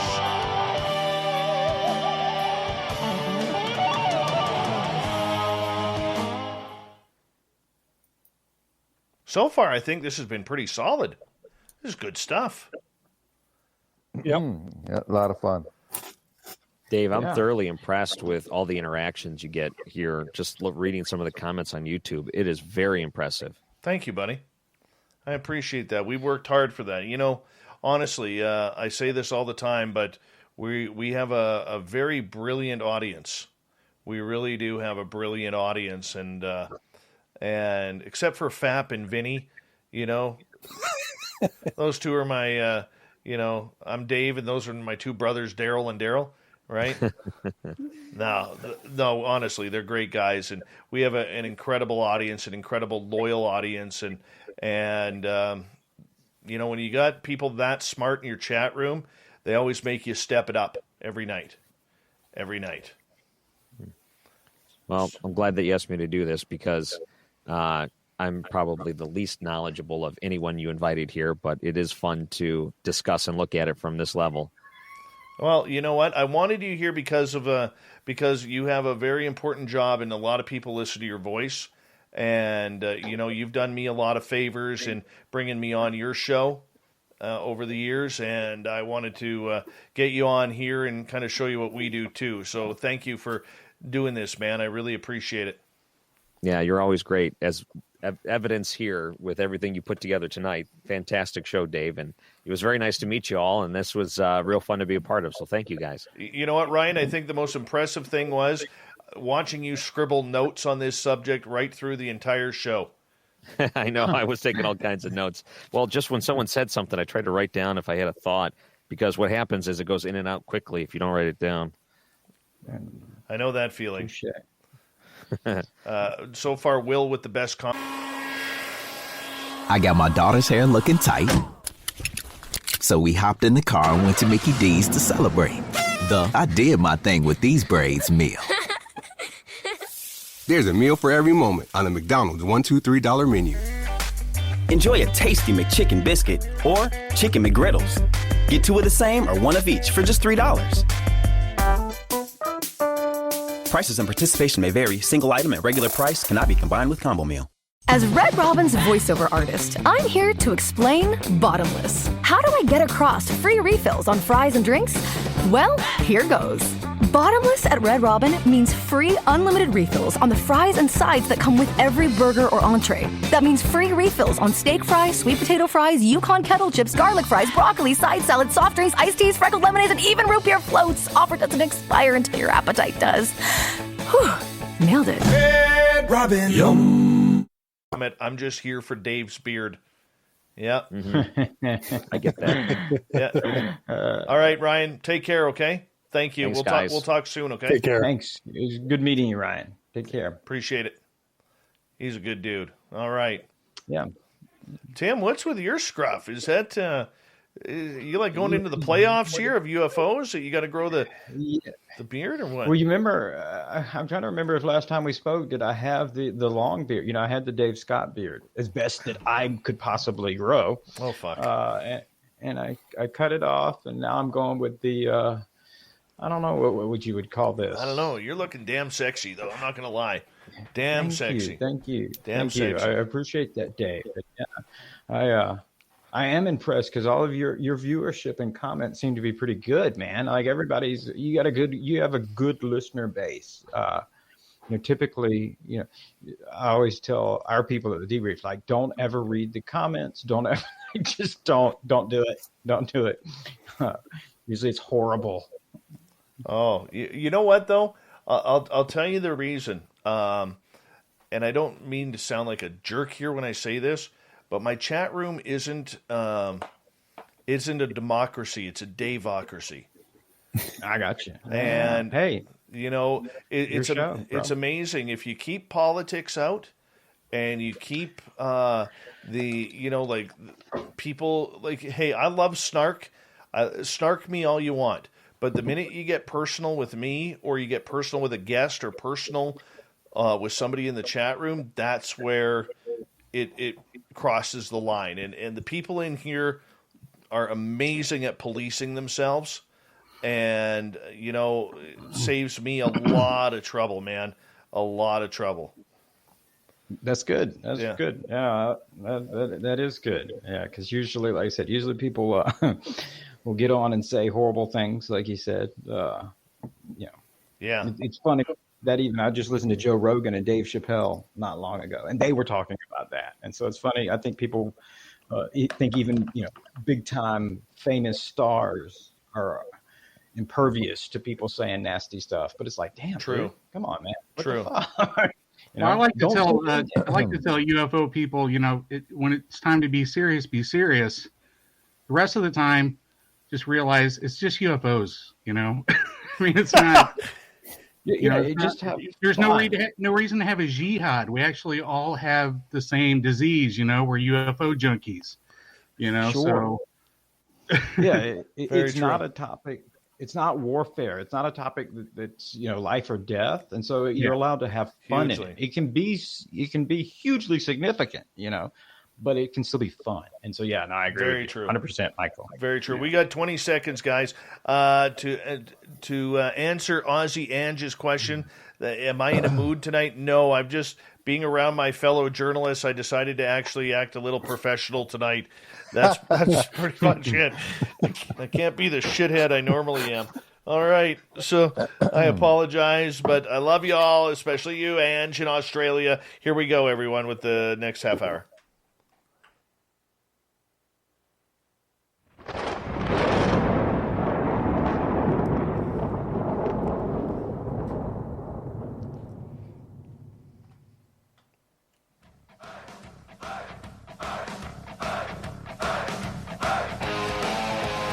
We passed the halfway point of Spaced Out Radio tonight.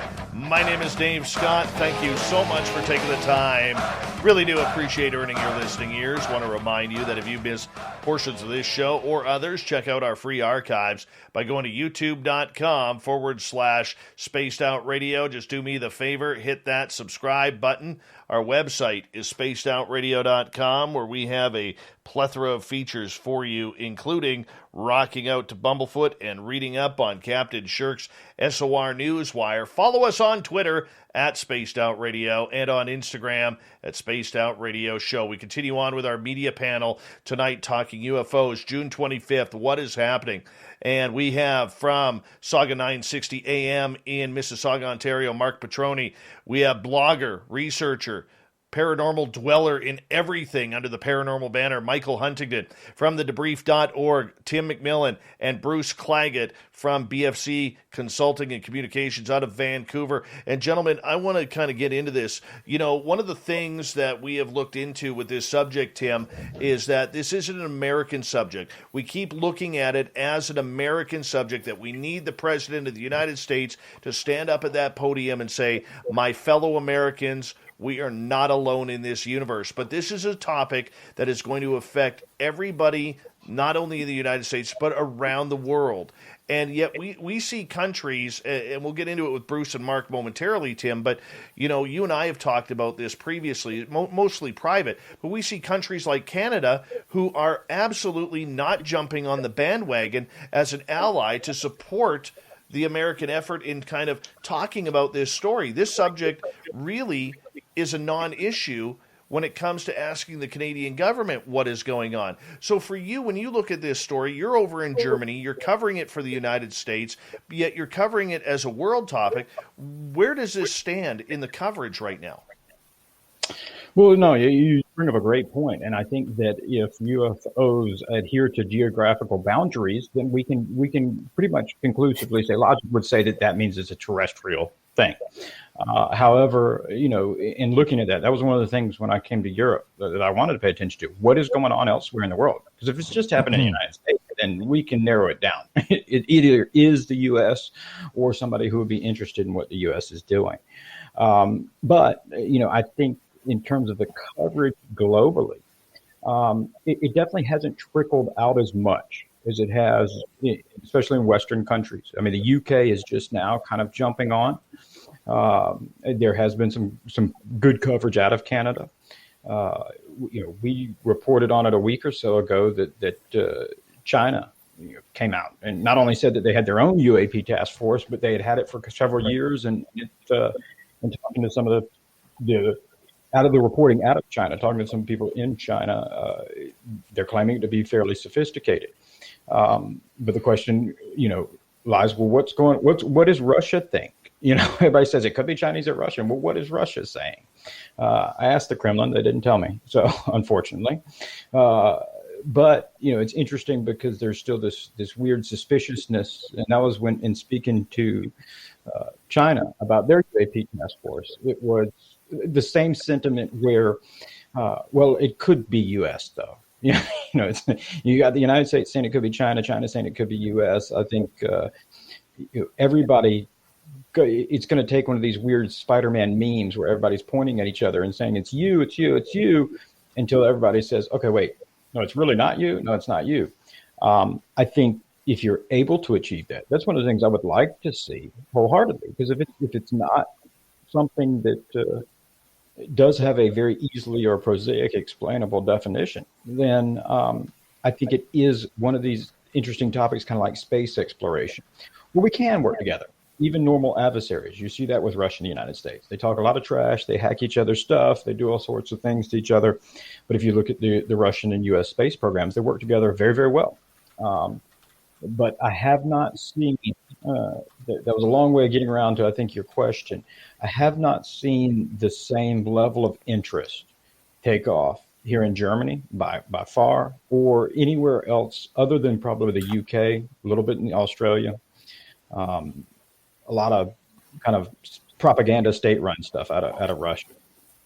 All right, Michael, I want to get your opinion on this because, we have a lot of people who are saying that the only way they'll believe it is maybe if the President of the United States comes out and says we are not alone. Do you think that's needed at this point, or do we continue on? Because realistically, even though we're not supposed to trust anything the government says, when it comes to UFOs, apparently we'll want to trust them until, the sun meets the darkness on the other side of the moon. Well, trusting the government as to, what they say about a lot of different things, especially, with regards to, science, it's kind of, if you choose to believe them, I guess you choose to believe them. It may take the President of the United States to come out in order to get people to, accept, the narrative that there's, some sort of extraterrestrial visitation within all of these cases, at least in some instances. If the government knows that, and this is the old classic disclosure, narrative, that the government knows it, the government has evidence, probably ships and alien bodies. And if they have those things, then, that's what they want. They want that stuff to be revealed. Or if they're in contact with them, they want some sort of big confirmation event. There are some people that are actually anticipating that, when this report comes out, there will actually also be some sort of reaction by the phenomenon, as some people like to say, that there will be some sort of display. Some people are actually anticipating, some sort of visitation to, be coupled with this. There's a lot of different views as to, what disclosure entails. Even if you give everybody everything, some people will say it's a false flag, or some sort of op. So whatever comes out is not going to be fully trusted. And, over the course of looking at, history and politics and military and military intelligence, there's reasons why, there's a long history. I did meet with Lou Elizondo on one occasion. I talked to him for a while, and I told him that, first off, as somebody who's been involved in this subject for 40 years, I can tell you that there's a lot of people, especially old guard people, who are not going to trust you because you're military intelligence. And every organization over the past 70 years has been infiltrated and influenced by military intelligence relative to this subject. So, that's why some people get frustrated with a lot of the exopolitical, machinations and the spy stuff, and secret reports and secret groups and cabals and all that, because, it's been around in one form or another, for the better part of a half century now. And ultimately, we need to get down to, okay, we need some evidence of a phenomena. We need evidence of a visitation. We need that stuff to be put forward. It's not going to come by, a government file or a government proclamation. It's going to come by, something that's going to verify whatever needs to be verified. And I think largely what we're dealing with is probably a lot of different phenomena at play. So, there's going to have to be some science done if it hasn't already been done. Bruce Claggett, I want to bring you in here because we have heard Canadian media going and talking about this subject, about the videos in the United States, about what the United States Navy is seeing. We've heard CTV reporters talk to Lou Elizondo, talk to Chris Mellon about this topic. But the one thing that I find very, very curious as the closest ally to the United States in Canada is that not once have we seen a mainstream reporter ask Prime Minister Trudeau or ask Defense Minister Harjit Sajjan or any other politicians about what Canada's role is in this subject, and do we have a UFO problem here? It hasn't been asked. Every question that has been asked has been directed towards the United States, and nothing about drilling our own politicians about whether or not it's happening here. Why is that the case? It takes some research on the part of a reporter to find out actually who to ask, who's been involved, who's been briefed, who's up to speed. And not everybody will be, even if it is falls under the domain of their file. I just don't. I don't see Trudeau being briefed on this, and I mean, even when it comes to things that he's closer to that are making headlines, he's not briefed on them necessarily. So it depends on what comes out. For me, the bigger question is, after Friday, when you start to see maybe some answers or something that's kind of like, oh, really? Then the Canadian media may be in there asking better questions. What did you know and when? What was our involvement in the in working together with our American counterparts? We're all dealing with the same geography, the same sort of flight paths, the same space. So what was our involvement? What did we know? How many resources were put toward it? And did you cover anything up? And if the answer is, did you? The next part is why. But I just don't see anybody in the media really at that level yet to do or spend the time having done the research yet. There isn't that, Dave, you're right. There isn't that sense of real interest at this point, except for those who closely follow what's going on. I understand that. But a couple of weeks ago, CTV's Washington Bureau reporter had Christopher Mellon on for 14 and a half minutes, an exclusive for 14 and a half minutes. And not once did she ask a single question asking about, does this happen in Canada? That's all she needed to ask. Does this happen in Canada? And she couldn't even ask that question. Like, I don't care how seasoned you are, you can't be that stupid. I'm not trying to be insultive, but you can't be that stupid in not asking that question. If you're a Canadian reporter asking a U.S. UFO guy and you don't ask that person about your own country. Well, I'm not here to defend anybody's question list or what they ended up doing. My questions are along the same lines as yours, Dave. I would certainly think if you're in the States, it's not your country, but you're down there covering a story that's coming out of Washington, that you have a vested interest in looking for the Canadian angle. Or is there a Canadian angle? And going down that path.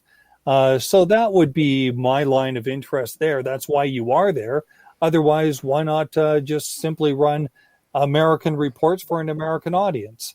It doesn't make a lot of sense to me. Tim. What I was going to say, and just to put it in perspective, is, and I think what you're seeing is a larger problem that we see in defense reporting in general. And it relates to the fact that at the end of the day, the United States, they have more foreign deployed, they have more forward bases. So bases outside the United States than any other civilization in all of human history. They have more people deployed. If you look at it in terms of like Canada's Air Force, there's about 14,000 active duty personnel compared to the United States has about 350,000. Here in Germany, there are more U.S. planes permanently based here than there are Luftwaffe planes or aircraft in the entire German Air Force. And so what you're seeing in terms of just more broadly outside of just UFOs is people are accustomed to are defaulting to the U.S. is just the big military brother. Like they handle all of that to an extent. And so it's, how's the U.S., what's the U.S. is kind of taking the lead. They depend on that for, a defense perspective. And it's hard for people, I think, especially in reporting, because that's how you're accustomed to reporting on defense matters. It's hard to separate that and realize, but this isn't a traditional defense issue.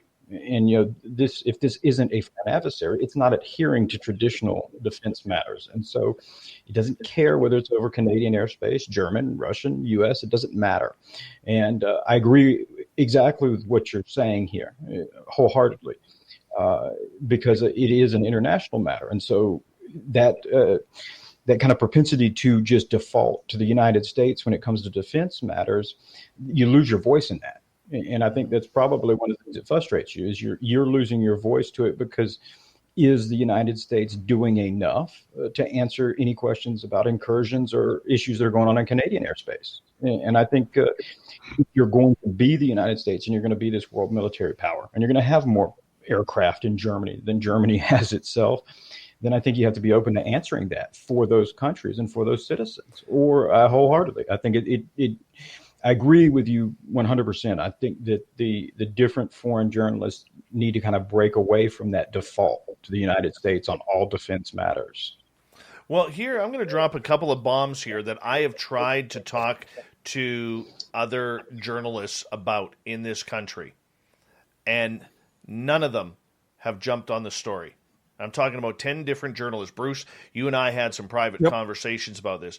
Number one, and I've never even said this on the show, I know for a fact that Canada's ambassador was briefed by Lou Elizondo's successor. I've been told that by two different sources, including a source within the Canadian government. And that is huge, because our ambassador to the U.S. needs to be able to go and debrief both the Prime Minister and the Minister of Defense. So that's why I think Justin Trudeau has actually been read in on this subject. But number two, going back a couple of years ago, I had sent an email to Paul Hellyer, where Paul Hellyer has actually told me that there is a private group in Canada that is looking into UFOs. And as far as he knows, they have been in actual contact. Now, I realize Paul's 96 years old, okay, but he's still smart as a whip, still on Canada's Privy Council. If that means anything, it gets him a nice retirement paycheck, that's for sure. But the point in that email that was very impressive to me that I've been sitting on is the fact that he said that there is a group that is there. And Tim, I believe I talked to you about that when it came out, because I wrote about that Paul Hellyer portion of the story that didn't get much traction. But having those two pieces, you think anybody in the Canadian media would maybe want to jump on that, and they haven't. Sure. Well, and I'm fairly certain I've reported it, and I know I've said it before, and I have no problem saying it again, is that much like what you just said, I can say, for a fact that all of the Five Eyes network, so Canada, the UK, Australia, New Zealand, the United States, have been briefed. Data has been shared with them. Imagery data, analysis reports, the whole 9 yards. So that has happened. 100%. I've spoken to people in some of those countries outside of the U.S. who received those briefings. So you're absolutely right. I mean, there is some. I don't know how much data sharing. I mean, that's the thing, is that I don't know what all the I don't know the classification policies in other countries. I do know the U.S. and We can sum up McDonald's new crispy chicken sandwich in one word: crispy, but also juicy and tender. Okay, it's crispy, juicy, tender, all one word. But then also pickle. Oh, and potato bun, which is 2 words. Okay, we can't sum up our new crispy chicken sandwich in one word, so you'll just have to try it to understand it. Order ahead on the McDonald's app at participating McDonald's. Ba-da-ba-ba-ba. Now is the time to stop in at Lee Tractor in Biloxi to check out the newest lineup of Kubota zero-turn mowers. Lee Tractor's been in business for 74 years. And know this, we're here for the long haul to help you with your Kubota mowing needs. Whether it's a new 42-inch model or all the way up to a 72-inch professional zero-turn, Lee Tractor and Kubota brings their A-game for trust and power you can feel. And remember, Lee rents too. Check us out on the web at leetractor.net. We're here for you. So you have not for foreign dissemination. So even your allies, you don't disseminate. But this is, to the best of my knowledge, the majority of this has not been treated that way. So it is, I would say, I understand your frustration, because I believe there's probably a treasure trove of information that has been shared, bilaterally. It's gone back and forth. It's just not being uncorked. Dave, the one thing you have to remember is Trudeau is not a commander-in-chief, and anything that is a military file or comes through the ambassador's office will go directly to the PMO, and then they decide who and to what degree it is read in. I don't know. Maybe he is fully read it and engaged, but maybe he isn't. I don't know. I have no idea. But what I would love to know, and it still gets right down to that questioning that you talk about, there's nothing stopping a reporter in a news conference in a hallway from asking, Mr. Prime Minister, have you been briefed in, and lay out the file, lay out what you know, and ask him. And don't let up. Well, you know what? He probably won't know what's going on until he has the socks for it. I will say that. He's very and let's not think for a second that the President Biden has spoken on it. Really, I mean, and to my knowledge, he's only been asked directly once, and he made, I assume, a joke. I don't even know what it means when someone asked him about President Obama mentioning that these things do occur. And he said, ask him again, and then walked off. Like, I don't know what that means. And so it's definitely, I just want to make sure the Department of Defense in the United States and a lot of former officials seem to be talking about it. But even the United States president has not, in at one instance, treated it like it's a serious issue. His attitude is not matched to the Department of Defense's, and which is kind of astounding, because if they're coming out and saying, which they already have said, there's events going on near our borders that we don't understand, we don't know what's going on. It's more remarkable to me that even if people believe these are foreign adversaries, that's kind of concerning. I'm surprised that people aren't saying, what do you mean this is going on? Do you not care? And that's what's interesting about when the word UFO gets brought up, or this topic. I go back to when Mark Warner, who hasn't spoken much, but he's the chairman of the Intelligence Committee, who requested this report. He did do an interview about a month or so ago, and he signed off on that interview saying, I think it's probably foreign adversary. Ha ha ha. And laughed, and that was it.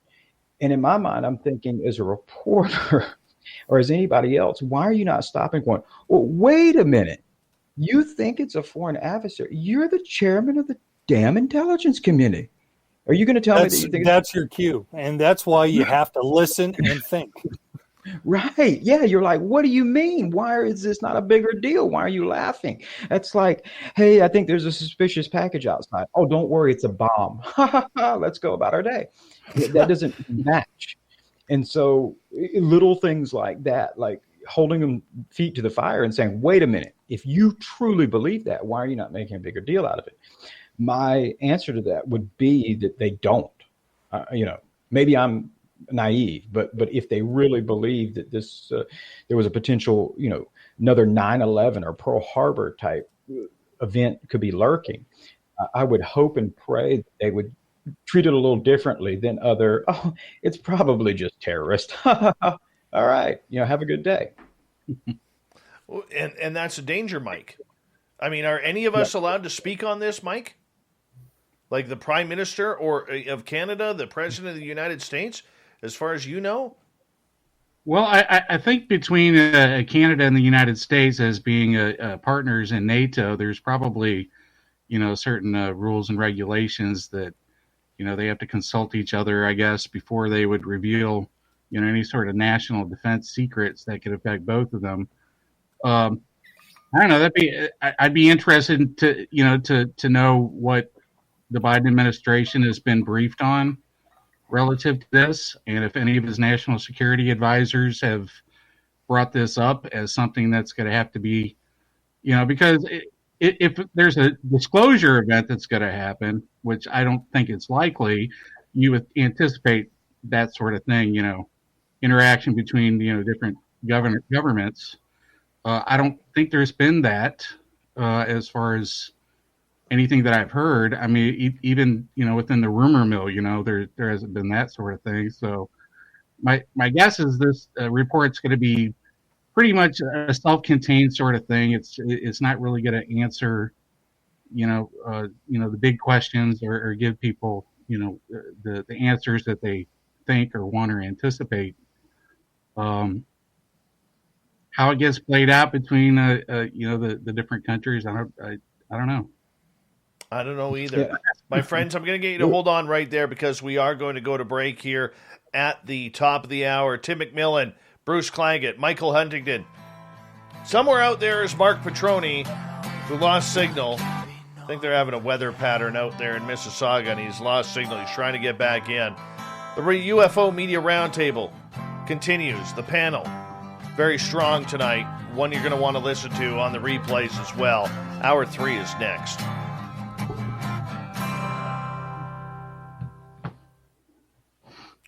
How are you guys doing so far? Do you want to good. Do you want to go? Yeah, somebody brought up NORAD. NORAD. That's been kind of quiet through all of this, right? You would think that there would be, they track all this stuff, right? Be right back, guys. I got to try and get a hold of Mark. NORAD is NORAD's the best in terms of trying to figure out information. They drive me crazy because the way that system is set up is, it is funded by a significant amount of U.S. tax dollars and Canadian tax dollars. And so they've set it up very interesting because it's exempt from FOIA.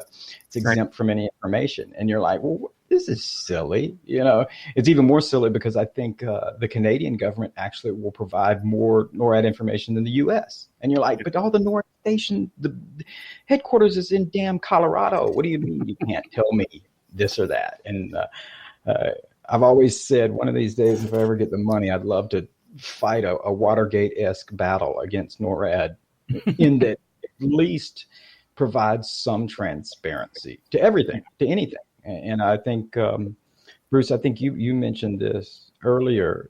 It's very frustrating for me to cover this topic because the kind of secrecy or the caginess out of the Department of Defense, that's not how things are supposed to work. In a democracy, the American people are supposed to have informed consent.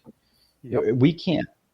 And that's always been my big thing in covering this topic. That's what I got into it. Either, there's significant officials who are in places of power that are batshit crazy, something weird's going on, or we're all being lied to and duped. But any one of those is significant. But the people can't make a true decision there in informed consent. They can't tell their lawmakers, "Hey, I don't give a shit about this program. Let's skip the border wall." And that's exactly the point. I mean, quite often there is nothing there. And, I'm just so surprised with governments not understanding and bureaucracies not understanding basic comms. Just come out and just lay it out. There's no, this propensity to redact information and to, hide behind things. It's pointless most of the time. Just come out and say, you know what, this is what we're looking at, and lay it out there. And that's part of your job. See, there will be times where you can't. How do we know that they've done that? Some people are not going to be satisfied if it doesn't reach, like I said, tour of Area 51 S4 levels, then, and you're right. Some people care less about, some grainy black and white naval footage. And some people won't be satisfied. They won't believe all the information is out there, and it doesn't matter if everything's laid out. But we're not there yet. Mm-hmm. We're nowhere near there, and we're at the point where we know that just budgetary. We know that this amount of money is being spent to do this, and yet what have we seen for information and accountability? It's not there.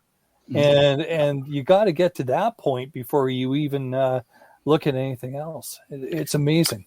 Yeah, there is certainly a black budget, and there are certainly explain programs, that sort of my forte is, aviation history and experimental aircraft. I think that anybody that's interested in this subject at least needs to look into that, because certainly a certain percentage over the course of the subject has been experimental aircraft, and UFOs has been a great cover story.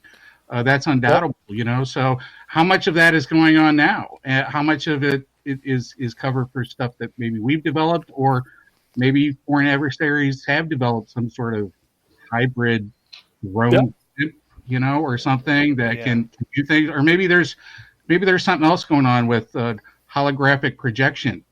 Who knows? Certainly things, a laser beam or a hologram can do a lot more than a blimp would as far as defying physics. So I think we need to be open to a lot of things for some of these cases. And ultimately we need to look at each of the cases individually, because there might be different things in different circumstances. And some of them may be prosaic. In fact, the history has demonstrated that most cases are prosaic. Right. Skeptics and believers alike will tell you that 90% is stuff that's misidentified.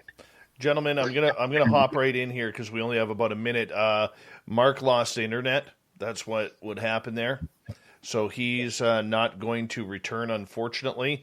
My question is, do you guys want to just go to the bottom of the hour, or do you want to go the distance for one more hour? It's up to you guys. What's the distance? 1 more hour? Yeah. I'm good. I can go 1 more hour. I'm good. All right, let's do it. Okay. Yeah. All right, thank you guys, and on behalf of my audience, I appreciate that. Thank you. Sure. In our 30 seconds, Bruce, I'll tell you, I wish I can tell you almost for a fact that if you had an opportunity to see how government communications work, you would be appalled. I mean, in the U.S., to the point where it takes 40 people in 3 weeks to send a tweet. It is appalling, the bureaucracy and the levels of layers. And that's one of the things I've tried to express to people all the time. And I think, Michael, you've hit on this as well. In terms of cover-up, just bureaucratic inefficiency is the greatest cover-up that exists. Oh, yeah. It is just appalling. And that's... I just interviewed a former Secretary of Public Affairs, Undersecretary of Public Affairs. 1 sec, guys. Hold that thought, Tim. Hold that thought. Here we go.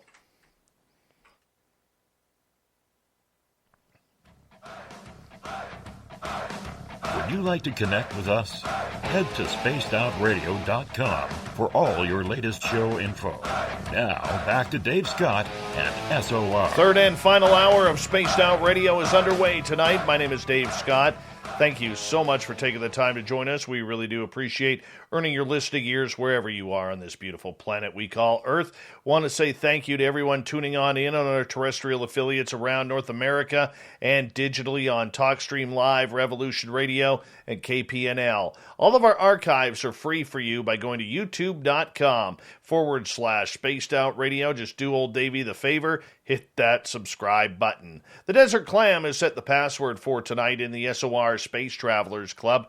Cacology. Cacology is your password. Use it wisely, space travelers, as the Clam sets the password each and every night right here on Spaced Out Radio. Our website is spacedoutradio.com, where we have a plethora of features for you, including rocking out to Bumblefoot and reading up on Captain Shirk's SOR Newswire. Follow us on Twitter at Spaced Out Radio and on Instagram at Spaced Out Radio Show. The panel of UFO Media continues tonight on the show, and we are down to 3. We had to say goodnight to Mark Petroni as well. He lost internet coverage, so unfortunately he's not going to be able to return, but we still got a great panel with Tim McMillan from The Debrief, from Vancouver, BFC Communications. We have Bruce Claggett, and blogger, UFO researcher, paranormal researcher, and writer, researcher of everything that is weird and strange, Michael Huntington. Gentlemen, thank you so much for continuing on. We're going to go the distance with you guys now tonight. And right before the break, we were talking kind of about government. And Tim, you were jumping in on the break about the bureaucracy that goes on with a story like this, because it really is divided on whether or not this stuff should come out about UFOs. Sure. And yeah, what we were talking about on the break is just the bureaucratic inefficiency in communications in general. And this is a problem across all boards and aspects of the defense, Department of Defense. And it wasn't a few weeks ago, I was speaking with a former Undersecretary of Defense for Public Affairs, so the Chief Public Affairs. And them being out of the Department of Defense, they could talk candidly. They didn't want to talk on the record, but they could talk candidly about just how inefficient it is and how ridiculous. When they came into office, realizing they recounted a story about it literally taking 3 weeks to get a tweet put out about something, because you have all these different equities that are involved, and that's one of the things that's. I'll be very interested to see that the report does come out Friday, because if it does, I don't know that it's necessarily a great thing, because in order to do a true comprehensive report across all aspects of the U.S. government, it would take so many different equities involved in it. And none of these people can agree. None of these people can agree. The U.S. government is extremely territorial. And so, the Air Force will fight with the Navy if it feels like the Navy is encroaching on their territory. This is how I give the example. This is how we got the Apache helicopter and the A-10 Warthog, is because the Army didn't feel like the Air Force was providing close air support adequately, and so they wanted a helicopter.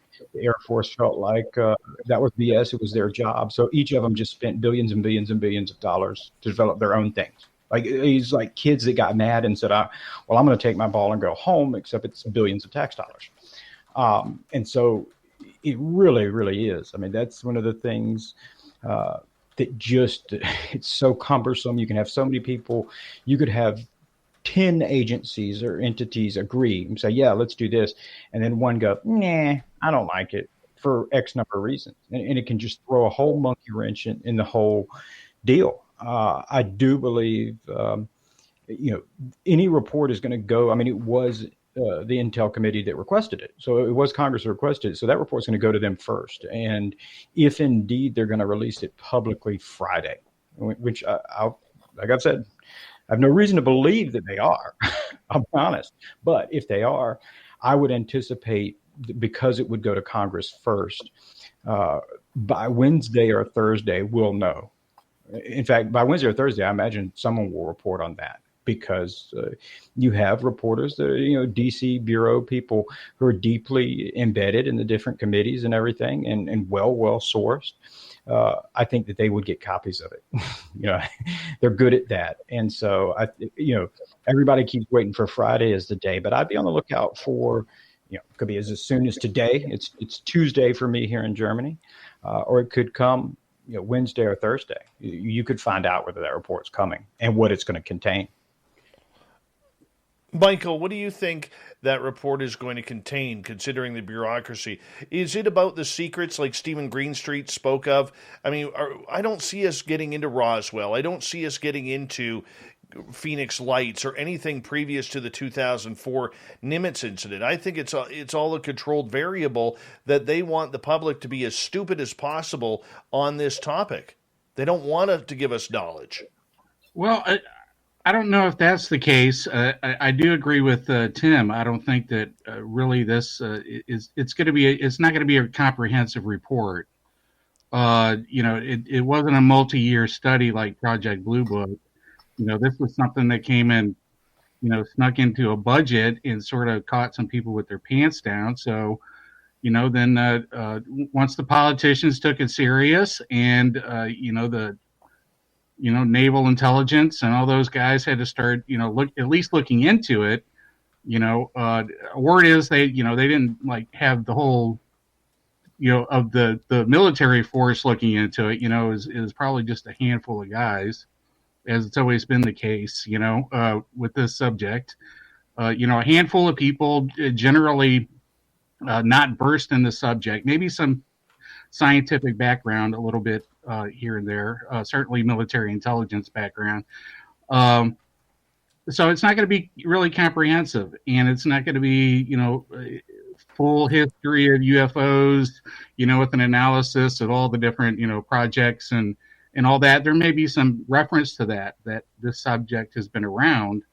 It's moved into a sort of legitimacy, through rebranding, into UAP. So, I don't think you'll see the word UFO too much popping up. You'll see UAP, to give legitimacy to the subject, so to speak. And I think it would be very narrow upon military cases, what we're hearing is, within the past, few decades, although there's 50 years of even military cases, before, the Nimitz events. So I think a lot of that is going to be glossed over. There will be some recommendations, maybe, for some science. I think it might be, again, I don't see a big project coming out of it. I don't think they're going to announce a new blue book. They may, say that they're going to continue with the task force and require, some sort of records that will be, maybe a report, maybe annual report would be interesting. I think that would keep a lot of people intrigued with that. But a lot of it I think is going to deal with at least the clandestine part of it, the stuff that's going to be secret. It's probably going to deal, with drones, stuff that we do, civilian stuff, because there's a lot of civilian stuff that's going on. There's experimental, balloon drones and balloons and all kinds of, drones that and rockets and jets that a lot of civilians are using. And we are entering the drone age. Within the next 10 years, 15 years, the skies are going to be filled with, drones, as many people think, delivering stuff. So be the candidate investment firms are looking to hire. Become a CFA charter holder. Stand out for having the skills to thrive in the competitive investment industry. Visit cfainstitute.org/learn to find out more about the Level 1 CFA exam. 15 minutes could save you 15% or more. Oh, that's a cheer we used to do in softball. What? It's actually Geico's. Whenever someone hit a triple, we would wave our bats and yell, 15 minutes could save you 15% or more. But we never got to use it because we would only hit home runs. Annoying. The phrase is from Geico because they help save people money. Geico? Yeah, they were our team sponsor. Geico. 15 minutes could save you 15% or more. All this is going to have to be eventually organized, computerized, so to speak. And so I think this is sort of the way to eventually do that, to keep the skies tracked and surveilled for our benefit, for the benefit of commerce, for the benefit of national security. I also agree with Tim. I think there's foreign drone incursions that have occurred and continue to be witnessed and reported. So I think that's the sort of stuff, the pragmatic stuff that I think is going to be in the report. There's not going to be alien, visitation revelations. There will be recognition that there's probably life out there. Whether or not it's come here, I don't think we're going to get, a big Roswell reveal party.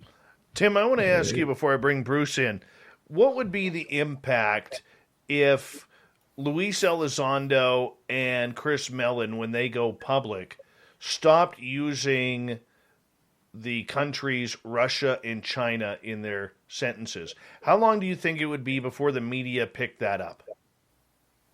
That's a good question. Real quick before I answer that, I just want to piggyback on something that Michael just mentioned. Sure. First of all, I can say with a very high degree of certainty that nothing examined in that will come out in the report goes beyond 2004. So the Nimitz events are going to be the longest that they go back to. Now, if it is any consolation, I can say also with an extremely high degree of certainty that the people who have been involved in the quote UAP task force, who for the last 4 years or so, even before they formally acknowledged it, are actually and surprisingly very well versed in the UFO topic. far more versed than, and nothing knocking him, far more versed than Lou Elizondo, far more versed than Chris Mellon, far more versed. And so a lot of the concerns that I think the UFO community expresses, like, do they even know the history? Do they know about the this and this and this? It wouldn't shock me if some people in the UFO community have even spoken to these individuals unwittingly. But now back to the original question: what would happen if they started saying it isn't? I believe at least Lou Elizondo has more recently, and I think Chris Mellon has always been, a little more direct, even maybe than Lou has, in saying he believes it's aliens. I think Chris has said it. I think he said it to Mick West not that long ago, and so we didn't see everybody go, holy. No, but if on the mainstream, though, if they eliminated the words China and Russia from that topic, because the media doesn't want to talk UFOs, they want to talk Russia, China, because, to quote my good friend Bruce in the newsroom a number of years ago, if it bleeds, it leads. Okay? And with China and Russia, that bleeds, which means it leads. But if they stopped using Russia and China in their sentences, I think that would change the entire media directive. Not immediately, but eventually the media would catch on. Whoa, these guys used to talk Russia, China. Now they're not. Why is that? I think it would be a perfect media strategy for them. Maybe. I don't know. But like you said, if it bleeds, it leads. And the reason that works is people like an enemy. They like something to blame all their problems on. They like an enemy to point to. They like, because they can overcome an enemy. If all of my woes, is Russia, or if you live in Russia, if all of your woes are the United States, and those woes may be, you lost your job. It could have a whole bunch of things that have absolutely nothing to do with those entities. But as long as, you give somebody that enemy, it gives them something to point to. It gives them something to point to and say, well, if we just defeated Russia, or if we just defeated America, life would be great. If you come out and said it's not any of these enemies or entities that we can point to, I'm not sure what the reaction would be. And, the unknown, and we've talked about this before, both privately and publicly, Dave, is that the unknown is a very chaotic place for people to exist in. The mind does not like that unknown. And that's why I think that we have a propensity, whether people are extremely skeptical or people are, adamantly believers, just because they choose to be, or they've had personal experiences. A lot of speculation and mental gymnastics goes into it, and it goes on both sides. I think it's important to understand that, because I see that in some of the debunking. When you really lay it down on paper, you go, there's a lot of mental gymnastics here that has to go on. A lot of things have to go in place. But that's because we don't like the unknown. Like, at least give me something I can point to, so I don't have to go to bed at night wondering what the heck is this or that. And so I don't know. I think if they just came out and said, it's not Russia, China, Iran, North Korea, it's not us, it's something else. I don't know what the impact would be. I think the media would have a hard time running that, because it wouldn't, like you said, it doesn't bleed, it lead. It's not giving anybody something to point to. Well, I would say that, what a lot of people would suggest after that is they're going to come up with, either an ultra-terrestrial or an extraterrestrial, or, some sort of secret civilization theory. And that's what's going to be the next thing that's going to be sold or not sold. I think it may turn off a lot of legitimate mainstream reporters if, people are saying, well, it very well could be, an Atlantean civilization from the Middle Earth, from inside the Hollow Earth or Antarctica. And there are legitimately people that have suggested that. Even Lou Elizondo has alluded by suggesting that people read certain books, about undersea kingdoms of, other civilizations. So all these things, need to be taken into consideration also. Like, how do you go next with this, with some sort of either an extraterrestrial hypothesis or ultra-terrestrial or whatever? I think people are generally open to that, but how do you demonstrate this? How do we get evidence to demonstrate that? I mean, you got the mainstream's attention. How are you going to get mainstream science to look at this without, getting into Atlantean theories and, big, deep conspiracy theories? Sure. Yeah, it's a great question. Yeah. And it's going to come up. And if we have hearings, the preponderance of the people giving testimony in that hearing, if they're, ancient alien theorists, I think that is probably going to turn a lot of people off, because that's really where, people outside of these communities view the subject through popular media, through reality TV. And, the guy with the hair, saying it's aliens, he's the face of ufology to a lot of people. Very true. I want to get Bruce in here on this because, sorry, Michael, because of the comment in regards to if it bleeds, it leads, Bruce, regarding this, because I will never forget that conversation you and I had in the newsroom in Vancouver about that. And for you, listening to, the government cover-up, the government sanctions on this project, we're not, as Tim said, dropping a bomb here, that we're not going previous to 2004 in the USS Nimitz. I mean, where do we go with this from a media standpoint? Oh, that's a good question. And it comes down to, if not this, then what? And news conferences are really interesting things. They're interesting because you want to have, you've got two different games happening. You've got a narrative that has to be controlled by those delivering a news conference. In this case, the Pentagon, the government, has their own story to give you.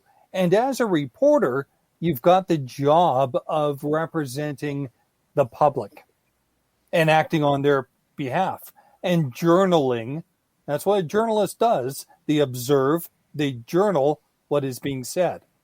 So if I hear it is not this, and I think about it as a journalist, then I have to go to the then what?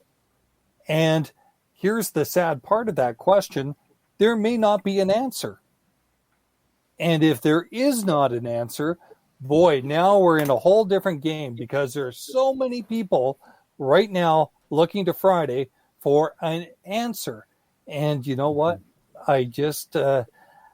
I'm not as versed in this as your other guests, but I would guess that you're not going to get the answer, or an answer that satisfies not only the people that follow it closely, but anyone that casually follows this or is happening upon it by accident.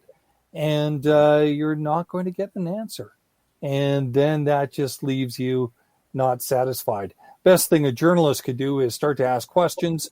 But you know what? At the end of the day, I don't think they're going to get an answer to those questions, even if it's handled right. Yeah, real quick, David, on what Bruce just said, and this is tangentially related, but as that comes out, and other media outlets or individuals start trying to figure out, well, what the heck is this? Because let's say they come out and say it's real, but we don't know what it is. My plea to anyone else in the media, I almost wrote an article on this, is ask the right people. And it is so frustrating to me. I think I noticed this in your comments when somebody asked me what was my opinion on Neil deGrasse Tyson being dismissive and everything, or when I read about astronomers and all of this stuff. And I'm thinking, that's not, for reasons I cannot explain, some people won't stop and tell the media journalists, hey, I'm an astronomer. You're talking about, people are saying they're seeing a mechanical device within the Earth's atmosphere flying around. I am not an aviation expert. I am not an intelligence expert. I am not versed in reconnaissance. I look out into the cosmos. So I am not qualified to tell you what is flying around inside Earth. And that's probably one of the most frustrating things, is that people oftentimes, because of this idea alien, they think that Neil deGrasse Tyson or any astronomer, well, you have the answer, right? No, they don't, because they very admittedly say we search for intelligent extraterrestrial life but haven't found it. But their expertise, if you need to talk to somebody about that search for life way out in the cosmos, or you need to talk to somebody about astrophysics and everything, great. Those are your people. But that's one of the most frustrating things for me is to see a lot of science communicators,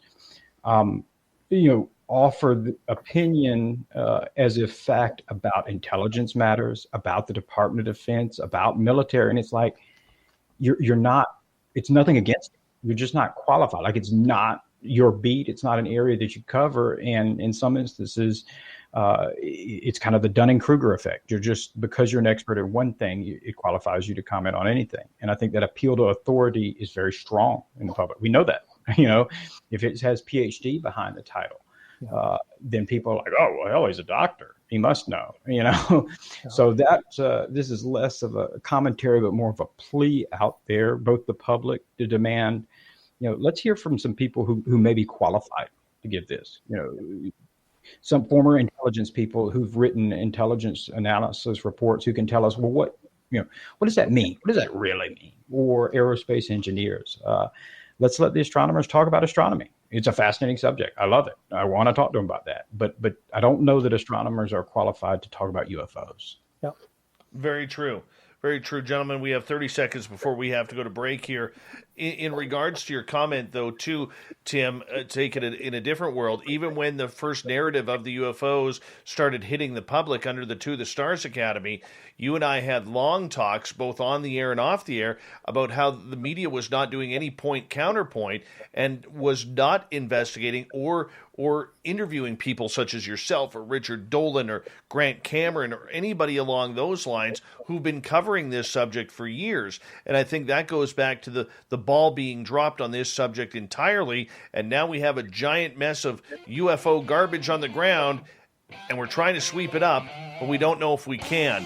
Tim McMillan from The Debrief, from BFC Communications, Bruce Claggett, Michael Huntington, one of the great road travelers of the paranormal and bloggers. We'll be back with these gentlemen for the final half hour right after this on Spaced Out Radio.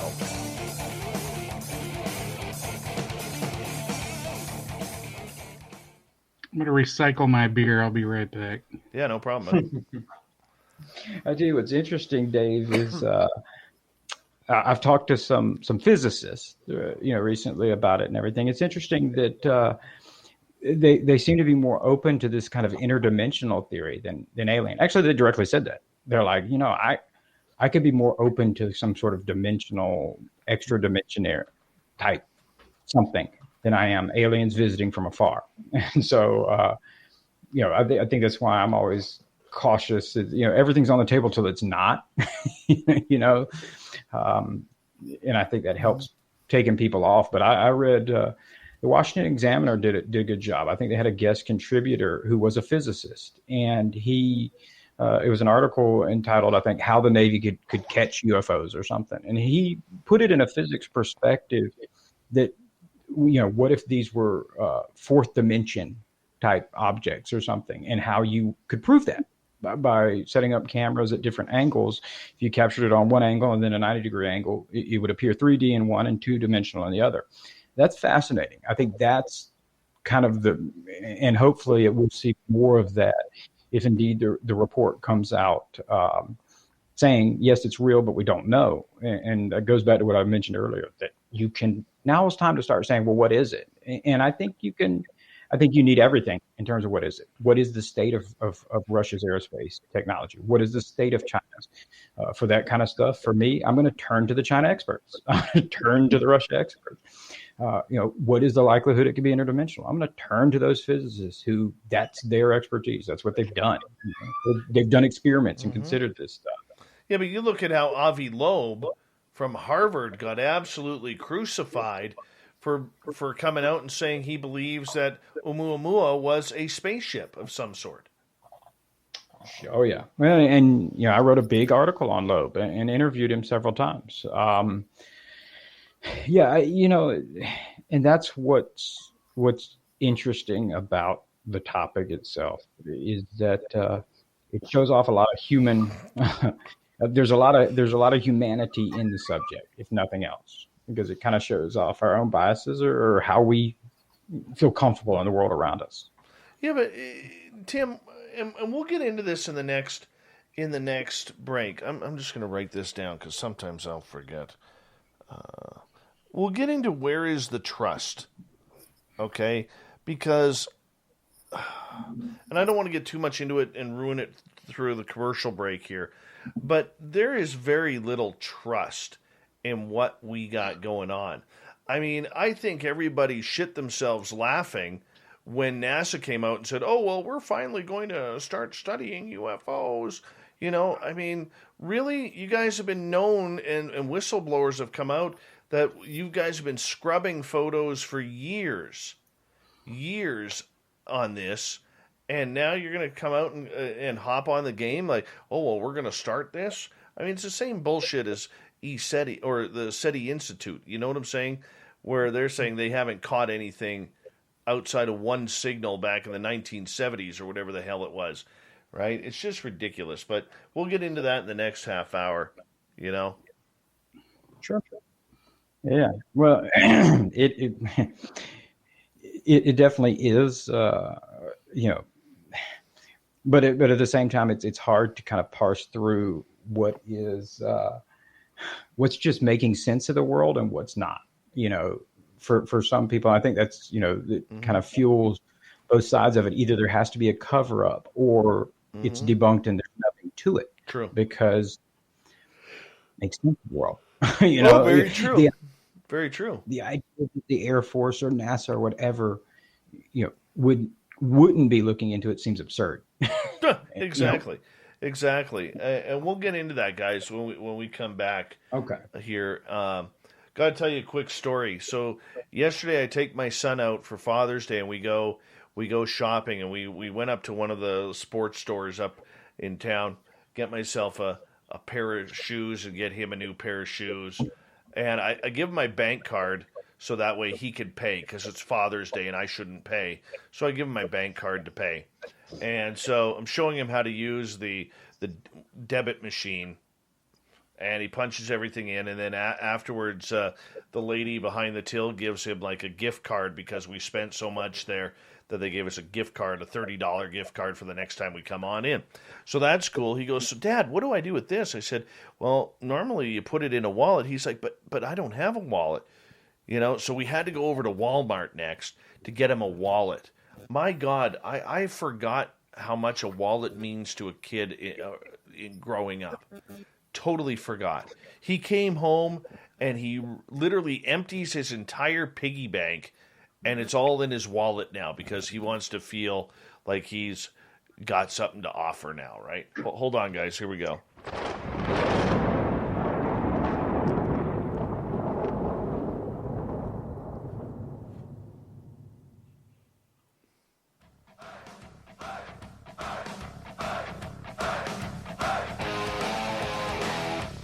We've rounded third. We're heading for home tonight on Spaced Out Radio. My name is Dave Scott. Thank you so much for taking the time to join us. Really do appreciate earning your listening ears. We want to remind you that if you've missed most of this show or others, you can check out our free archives by going to youtube.com/Spaced Out Radio. Do me the favor, hit that subscribe button. Our website is spacedoutradio.com, where we have a plethora of features for you, including rocking out to Bumblefoot and reading up on Captain Shirk's SOR Newswire. Follow us on Twitter at Spaced Out Radio and on Instagram at Spaced Out Radio Show. For the final time tonight, we introduce our UFO panel. The media has been the topic all night long leading to June 25th and how the mainstream has reacted to this subject. We have blogger and paranormal UFO researcher Michael Huntington. From the debrief.org, we have Tim McMillan. And from BFC Communications out of Vancouver, British Columbia, we have Bruce Claggett. Gentlemen, you know, one of the things that I want to discuss here regarding this topic is the distrust that the public has, not only for the government, but when, you know, a group like NASA comes out and says, after all these years of exploring space, that now they're going to concentrate on UFOs to see if any of their satellites, any of their spaceships. Tired of your nail polish chipping? Get ready for a manicure that stays for days with Sally Hansen's Miracle Gel. Up to 8 days of color and shine in 2 simple steps. Step 1, apply Sally Hansen Miracle Gel polish. Step 2, lock in your manicure with the Miracle Gel top coat. No UV light needed. Get a mani that works as hard as you do with Sally Hansen's Miracle Gel. Available in over 70 shades. IBM Cloud offers millions of different server configurations with 20 terabytes of bandwidth cost-free. Get the compute power you need and deploy on demand, but at prices set for smart cost management. Visit ibm.biz/bare-metal servers to customize your server today. If any of the ISS will be able to find them aliens. And yet we've seen, like especially with NASA, we've seen camera feeds cut off when air or strange craft or anomalies have been flying by. We've seen and heard from whistleblowers, if we can believe their story, coming out saying NASA has scrubbed photos for years of UFOs. Now, do we have proof of that? No. We can only take someone at their word. But I mean, isn't this a little funny that NASA, after all these times, is wanting to come say, hey, we're going to get into the UFO game, and the media is like, okay, NASA's in. NASA's in, like cheering them on, like a parade to the UFO party. You know what I'm saying, Michael? NASA's been involved in the UFO party all the way back. You know, they have just like every other government department has been accused of being part of the cover-up. As you said, there's tons of footage of strange anomalies that have been reported during pretty much every historical mission. Now, whether or not it's space junk or creatures from another world, I think you probably lean towards the most likely of, there's a lot of stuff floating around Earth orbit. So there's going to be a lot of space junk and a lot of things misidentified. A lot of things floating along, with space shuttles and space stations. But as far as, NASA conspiracy, ultimately NASA is supposedly the place where a lot of, stuff went to be looked at by their scientists, whether or not they're going to step up with some sort of, long-term investigation. I don't think that's necessarily going to happen. It might be some sort of, short report. Hopefully, they actually develop some sort of programmatic thing, legitimate sort of science. But, I've heard rumors of some of the people that are going to be involved with that NASA effort. So you might see some, repeat faces in previous, government investigations into this, being involved in this program. So, and certainly Robert Bigelow has a lot of connections with NASA currently because of his business ventures. So, maybe the NASA, thing will be, what the task force isn't going to be. Maybe it's going to be something that is going to be legitimate, or maybe it's going to be, more funding for fringe science, or maybe it's going to be another whitewash.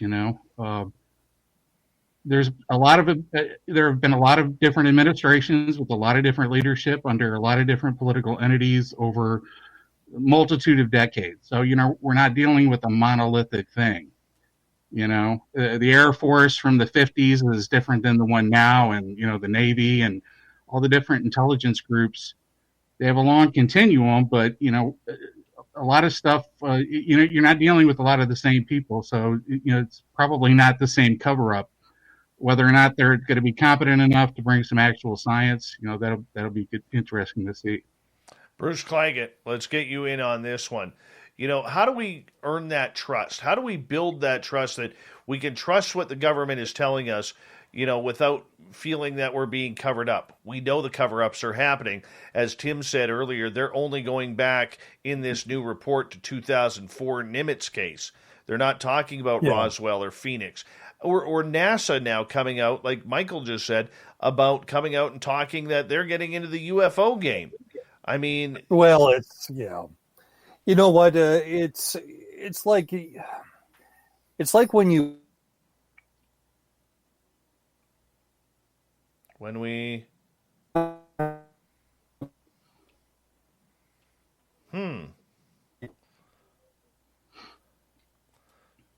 like that again. See if we can get him back here. His stream seems weaker. There we go. We're trying to get you back here, Bruce. Your stream seems to be cutting out. Tim, I'll ask you that question while we're waiting for Bruce here in regards to it. You're back, Bruce. You're back. I'm back. There we go. Was I the only one gone? Yes. No, it's almost like NASA is being used as a credibility source because NASA says it now. It's got to be real. It's used as a credibility game. The thing to remember, though, and this is a Canadian example, a very shocking thing happened in January in my country, and that was when one of the largest public relations firms, Edelman, came out with a confidence report and found that 50% of Canadians don't trust the media. And that was broken down even further.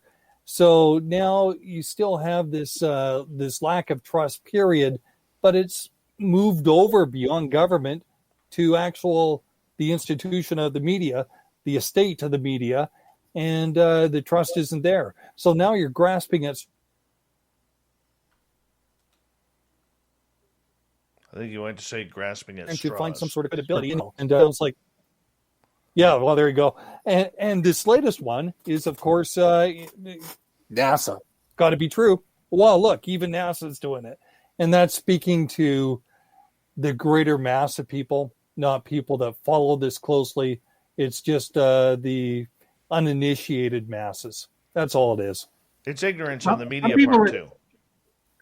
I was going to say, some people at NASA might just like the idea of, oh, you want to spend some money on telescopes? Hey, we're in, Yeah, absolutely.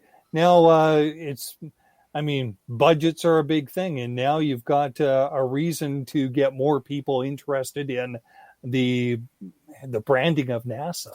Now it's kind of even more interesting than just looking at space. If they're into UFOs, wow, there you go. Tim, let's get your take on this. Oh, you're all muted there, Tim. There we go. Yeah. There's always paradigms of the time, academically, scientifically, you name it. And so the idea of looking at anything interesting like UFOs or something that's kind of out of that, it's considered fringe, it's out of that paradigm. It's difficult for people to break camp with that when you're a scientific or academic institution or agency like NASA. But NASA they've been kind of opening up to that in the last couple of years, quietly, whether people have realized it or not. And it was a couple months ago, I published an article and interviewed several NASA scientists about their alien technosignatures program. So, 2019, they started funding the technosignatures hunt. This is the first SETI, so not SETI, the Institute, but the Search for Extraterrestrial Life. It's the first time NASA has funded SETI research in almost 20 years. And so they're hunting again, but rather than what SETI Institute is doing, so a lot of the radio signature stuff, they're trying to hone in on being able to narrow down and identify not whether or not there's biological life on an exoplanet, but rather smart life with technology, which is fascinating. And that was when I talked to the program manager. That's exactly what he said. He said, we're hunting smart aliens, not dumb ones. But in that, in the article that I put out, in that technosignature workshop, and they put out a big 80-page report after the workshop was finished. It would probably surprise a lot of people to realize the things that the NASA scientists were talking about, they were open to, including but not limited to there being archaeological remains of crashed extraterrestrial technology in our solar system, on our moon, on Mars, on Earth. They specifically said, they said, this is not crazy. We don't know a lot. We know virtually nothing about the archaeology of the bodies just in our solar system. And so I think it's interesting. I think you'll see more openness to certain things, whether it be like UFOs or this idea of exo-archaeological pursuits on the moon and Mars, simply because I think whereas some of this stuff may have seemed crazy at one time, the technology wasn't there, the science wasn't there, when we see stuff that's advancing right now, like quantum mechanics or in the quantum technology fields, you realize, and this is really weird stuff. We may have to step back and readjust, our kind of outlook, because there is some evidence for weirder things than we have really accepted. And if, I've said this before, if history is any bit of an indicator, the only thing we can kind of say for certain is that everything that we consider as self-evident fact today will probably be proven to be false and something else different totally, 500 years from now, 1,000 years from now. If you went back thousands of years, people would tell you the sun was brought up by the chariot god or whatever. Like there's so much. And so I think that's one of the things I always try to keep in perspective for myself is, and even when you're thinking of theoretical construct of what could UFOs be, what could a lot of things be, is to try not to limit yourself to the point where, say people, Ancient Aliens, great show, great series, all those things, it's entertaining to kind of reflect back and say, well, what they called gods and angels were really aliens, but could 1,000 years from now, 2,000 years from now, there be a similar type series, and they're looking back on us now going, they thought it was aliens. It's really X, Y, or Z, but that's what fuels human pursuit of knowledge. That's where we advance is that. And that's why I have kind of been critical, or you'll see me battle with some quote unquote debunkers or things, is because I think that it's okay to be pragmatic. It's good to be skeptical. It's good not to just be credulous and believe everything, but it's also, totally silly to believe that we know it all right now. They were like, well, we are as smart as we'll ever be. This is silly. Some things are silly. So I don't know, I don't know whether it's an organized quote unquote cover up by certain people like NASA or whatever, or whether it's just humanity. Like we evolve, our knowledge base evolves, and we become more open to certain things, like the earth revolving around the sun rather than the sun god bringing it up. We become open to this idea that maybe there is stuff, physics, mathematics allows for certain stuff that we've dismissed because we didn't have the means to, study it, predict it, replicate it at that time. But it doesn't mean we won't be able to. Well, if there is a new science coming, if there is a paradigm shift that is going to result to, change the current view of things, the methodology, in order to determine, what is real, in reference to these anomalies, ultimately the bridge is going to have to be spanned between the existing paradigm and the new paradigm. And the existing paradigm is, the paradigm that you're going to have to convince that the new one is a legitimate paradigm, you're going to have to demonstrate to them through some sort of scientific methodology that is evidence-based.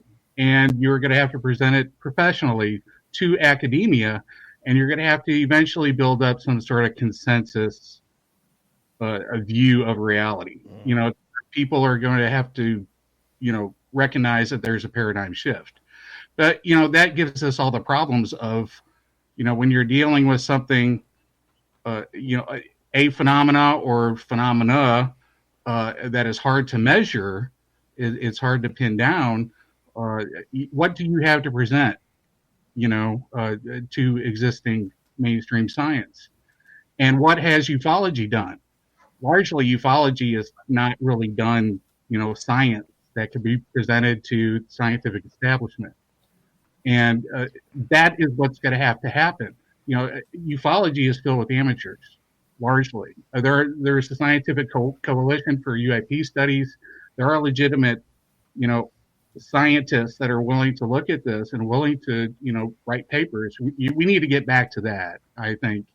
There's been too much of a focus on the entertainment stuff, that if we're really trying to push a paradigm, get the government to fund, studies of, this paradigm, this phenomena, these anomalies, some which will undoubtedly lead to scientific advancement.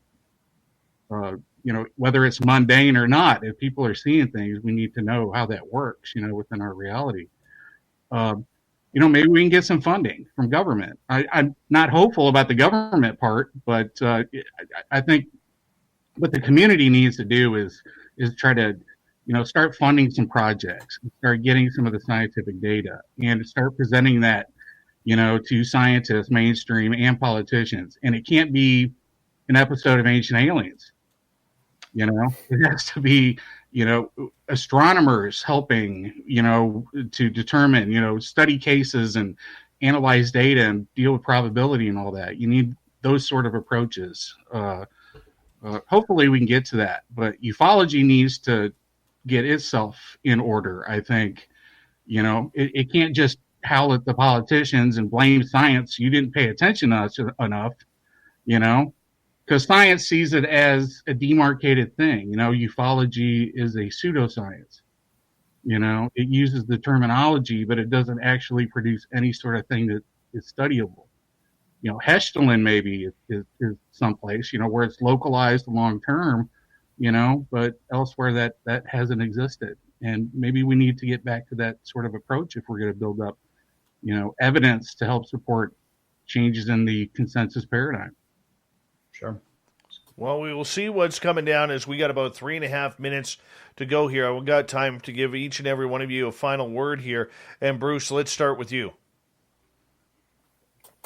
Final word, we've got to ask good questions and keep on asking those questions. And also hold the people that have information to account. And that could even be, hey, do you know everything? And if the answer is no, we don't know everything, we still have inconclusive results, that's fine. Accept that and report that. And then see if there's a need to do some more research. That is something that, from my stance, that the media, the mainstream and popular media could certainly push for and use conferences when they cover things like Pentagon, Washington, D.C., the military, in Canada, where I'm from, the Department of Defense, the Prime Minister's office, Parliament Hill. You've got to ask those questions to find out what is the involvement, what is known, and that's it. All right. My final word, 1 minute for you, Michael. It's interesting times that we live in, I guess. These things are unusual and unique, these little blips in the media, but do try to keep everything in perspective for those that are hopeful of some sort of big D disclosure. There's been plenty of disclosures in the past, the Roswell report, and Project Blue Book and Condon committees and all sorts of different things have been revealed over the years that people thought was, the reality of things. It'll be interesting to see. Mostly it'll be interesting to see how people react. But I think ultimately, for us in the field, it's going to keep going. But for a lot of regular people, it'll be a blip, maybe. All right, Tim McMillan, you get the final word, and we got about a minute to go with you.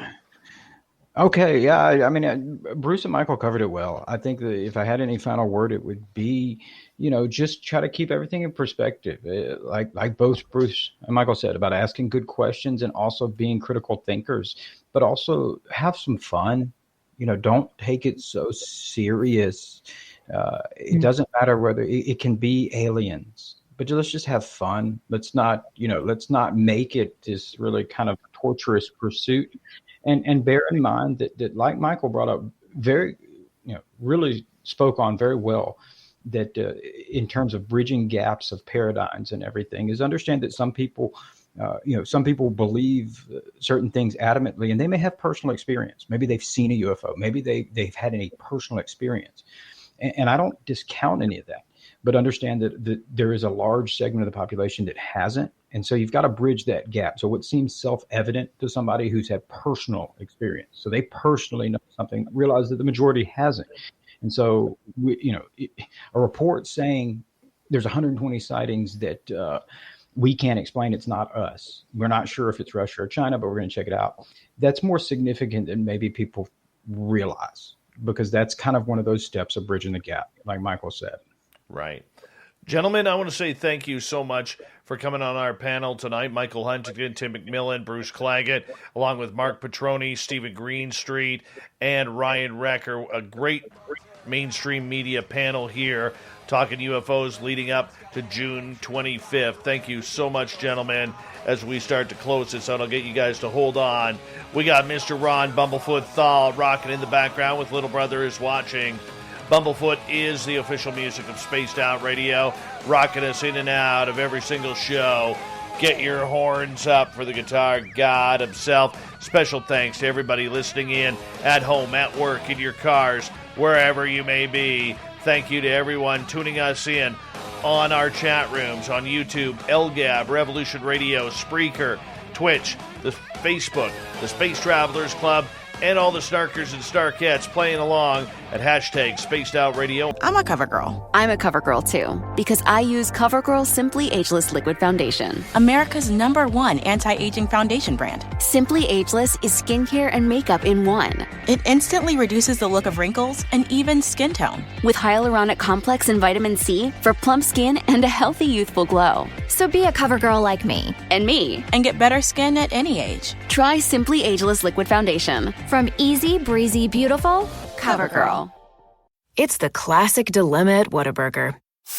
You pick up your patty melt with 2 fresh all-beef patties, melted Monterey Jack cheese, grilled onions, and creamy pepper sauce, and just when you're about to dig into Whataburger's take on this all-time classic, someone utters the dreaded words.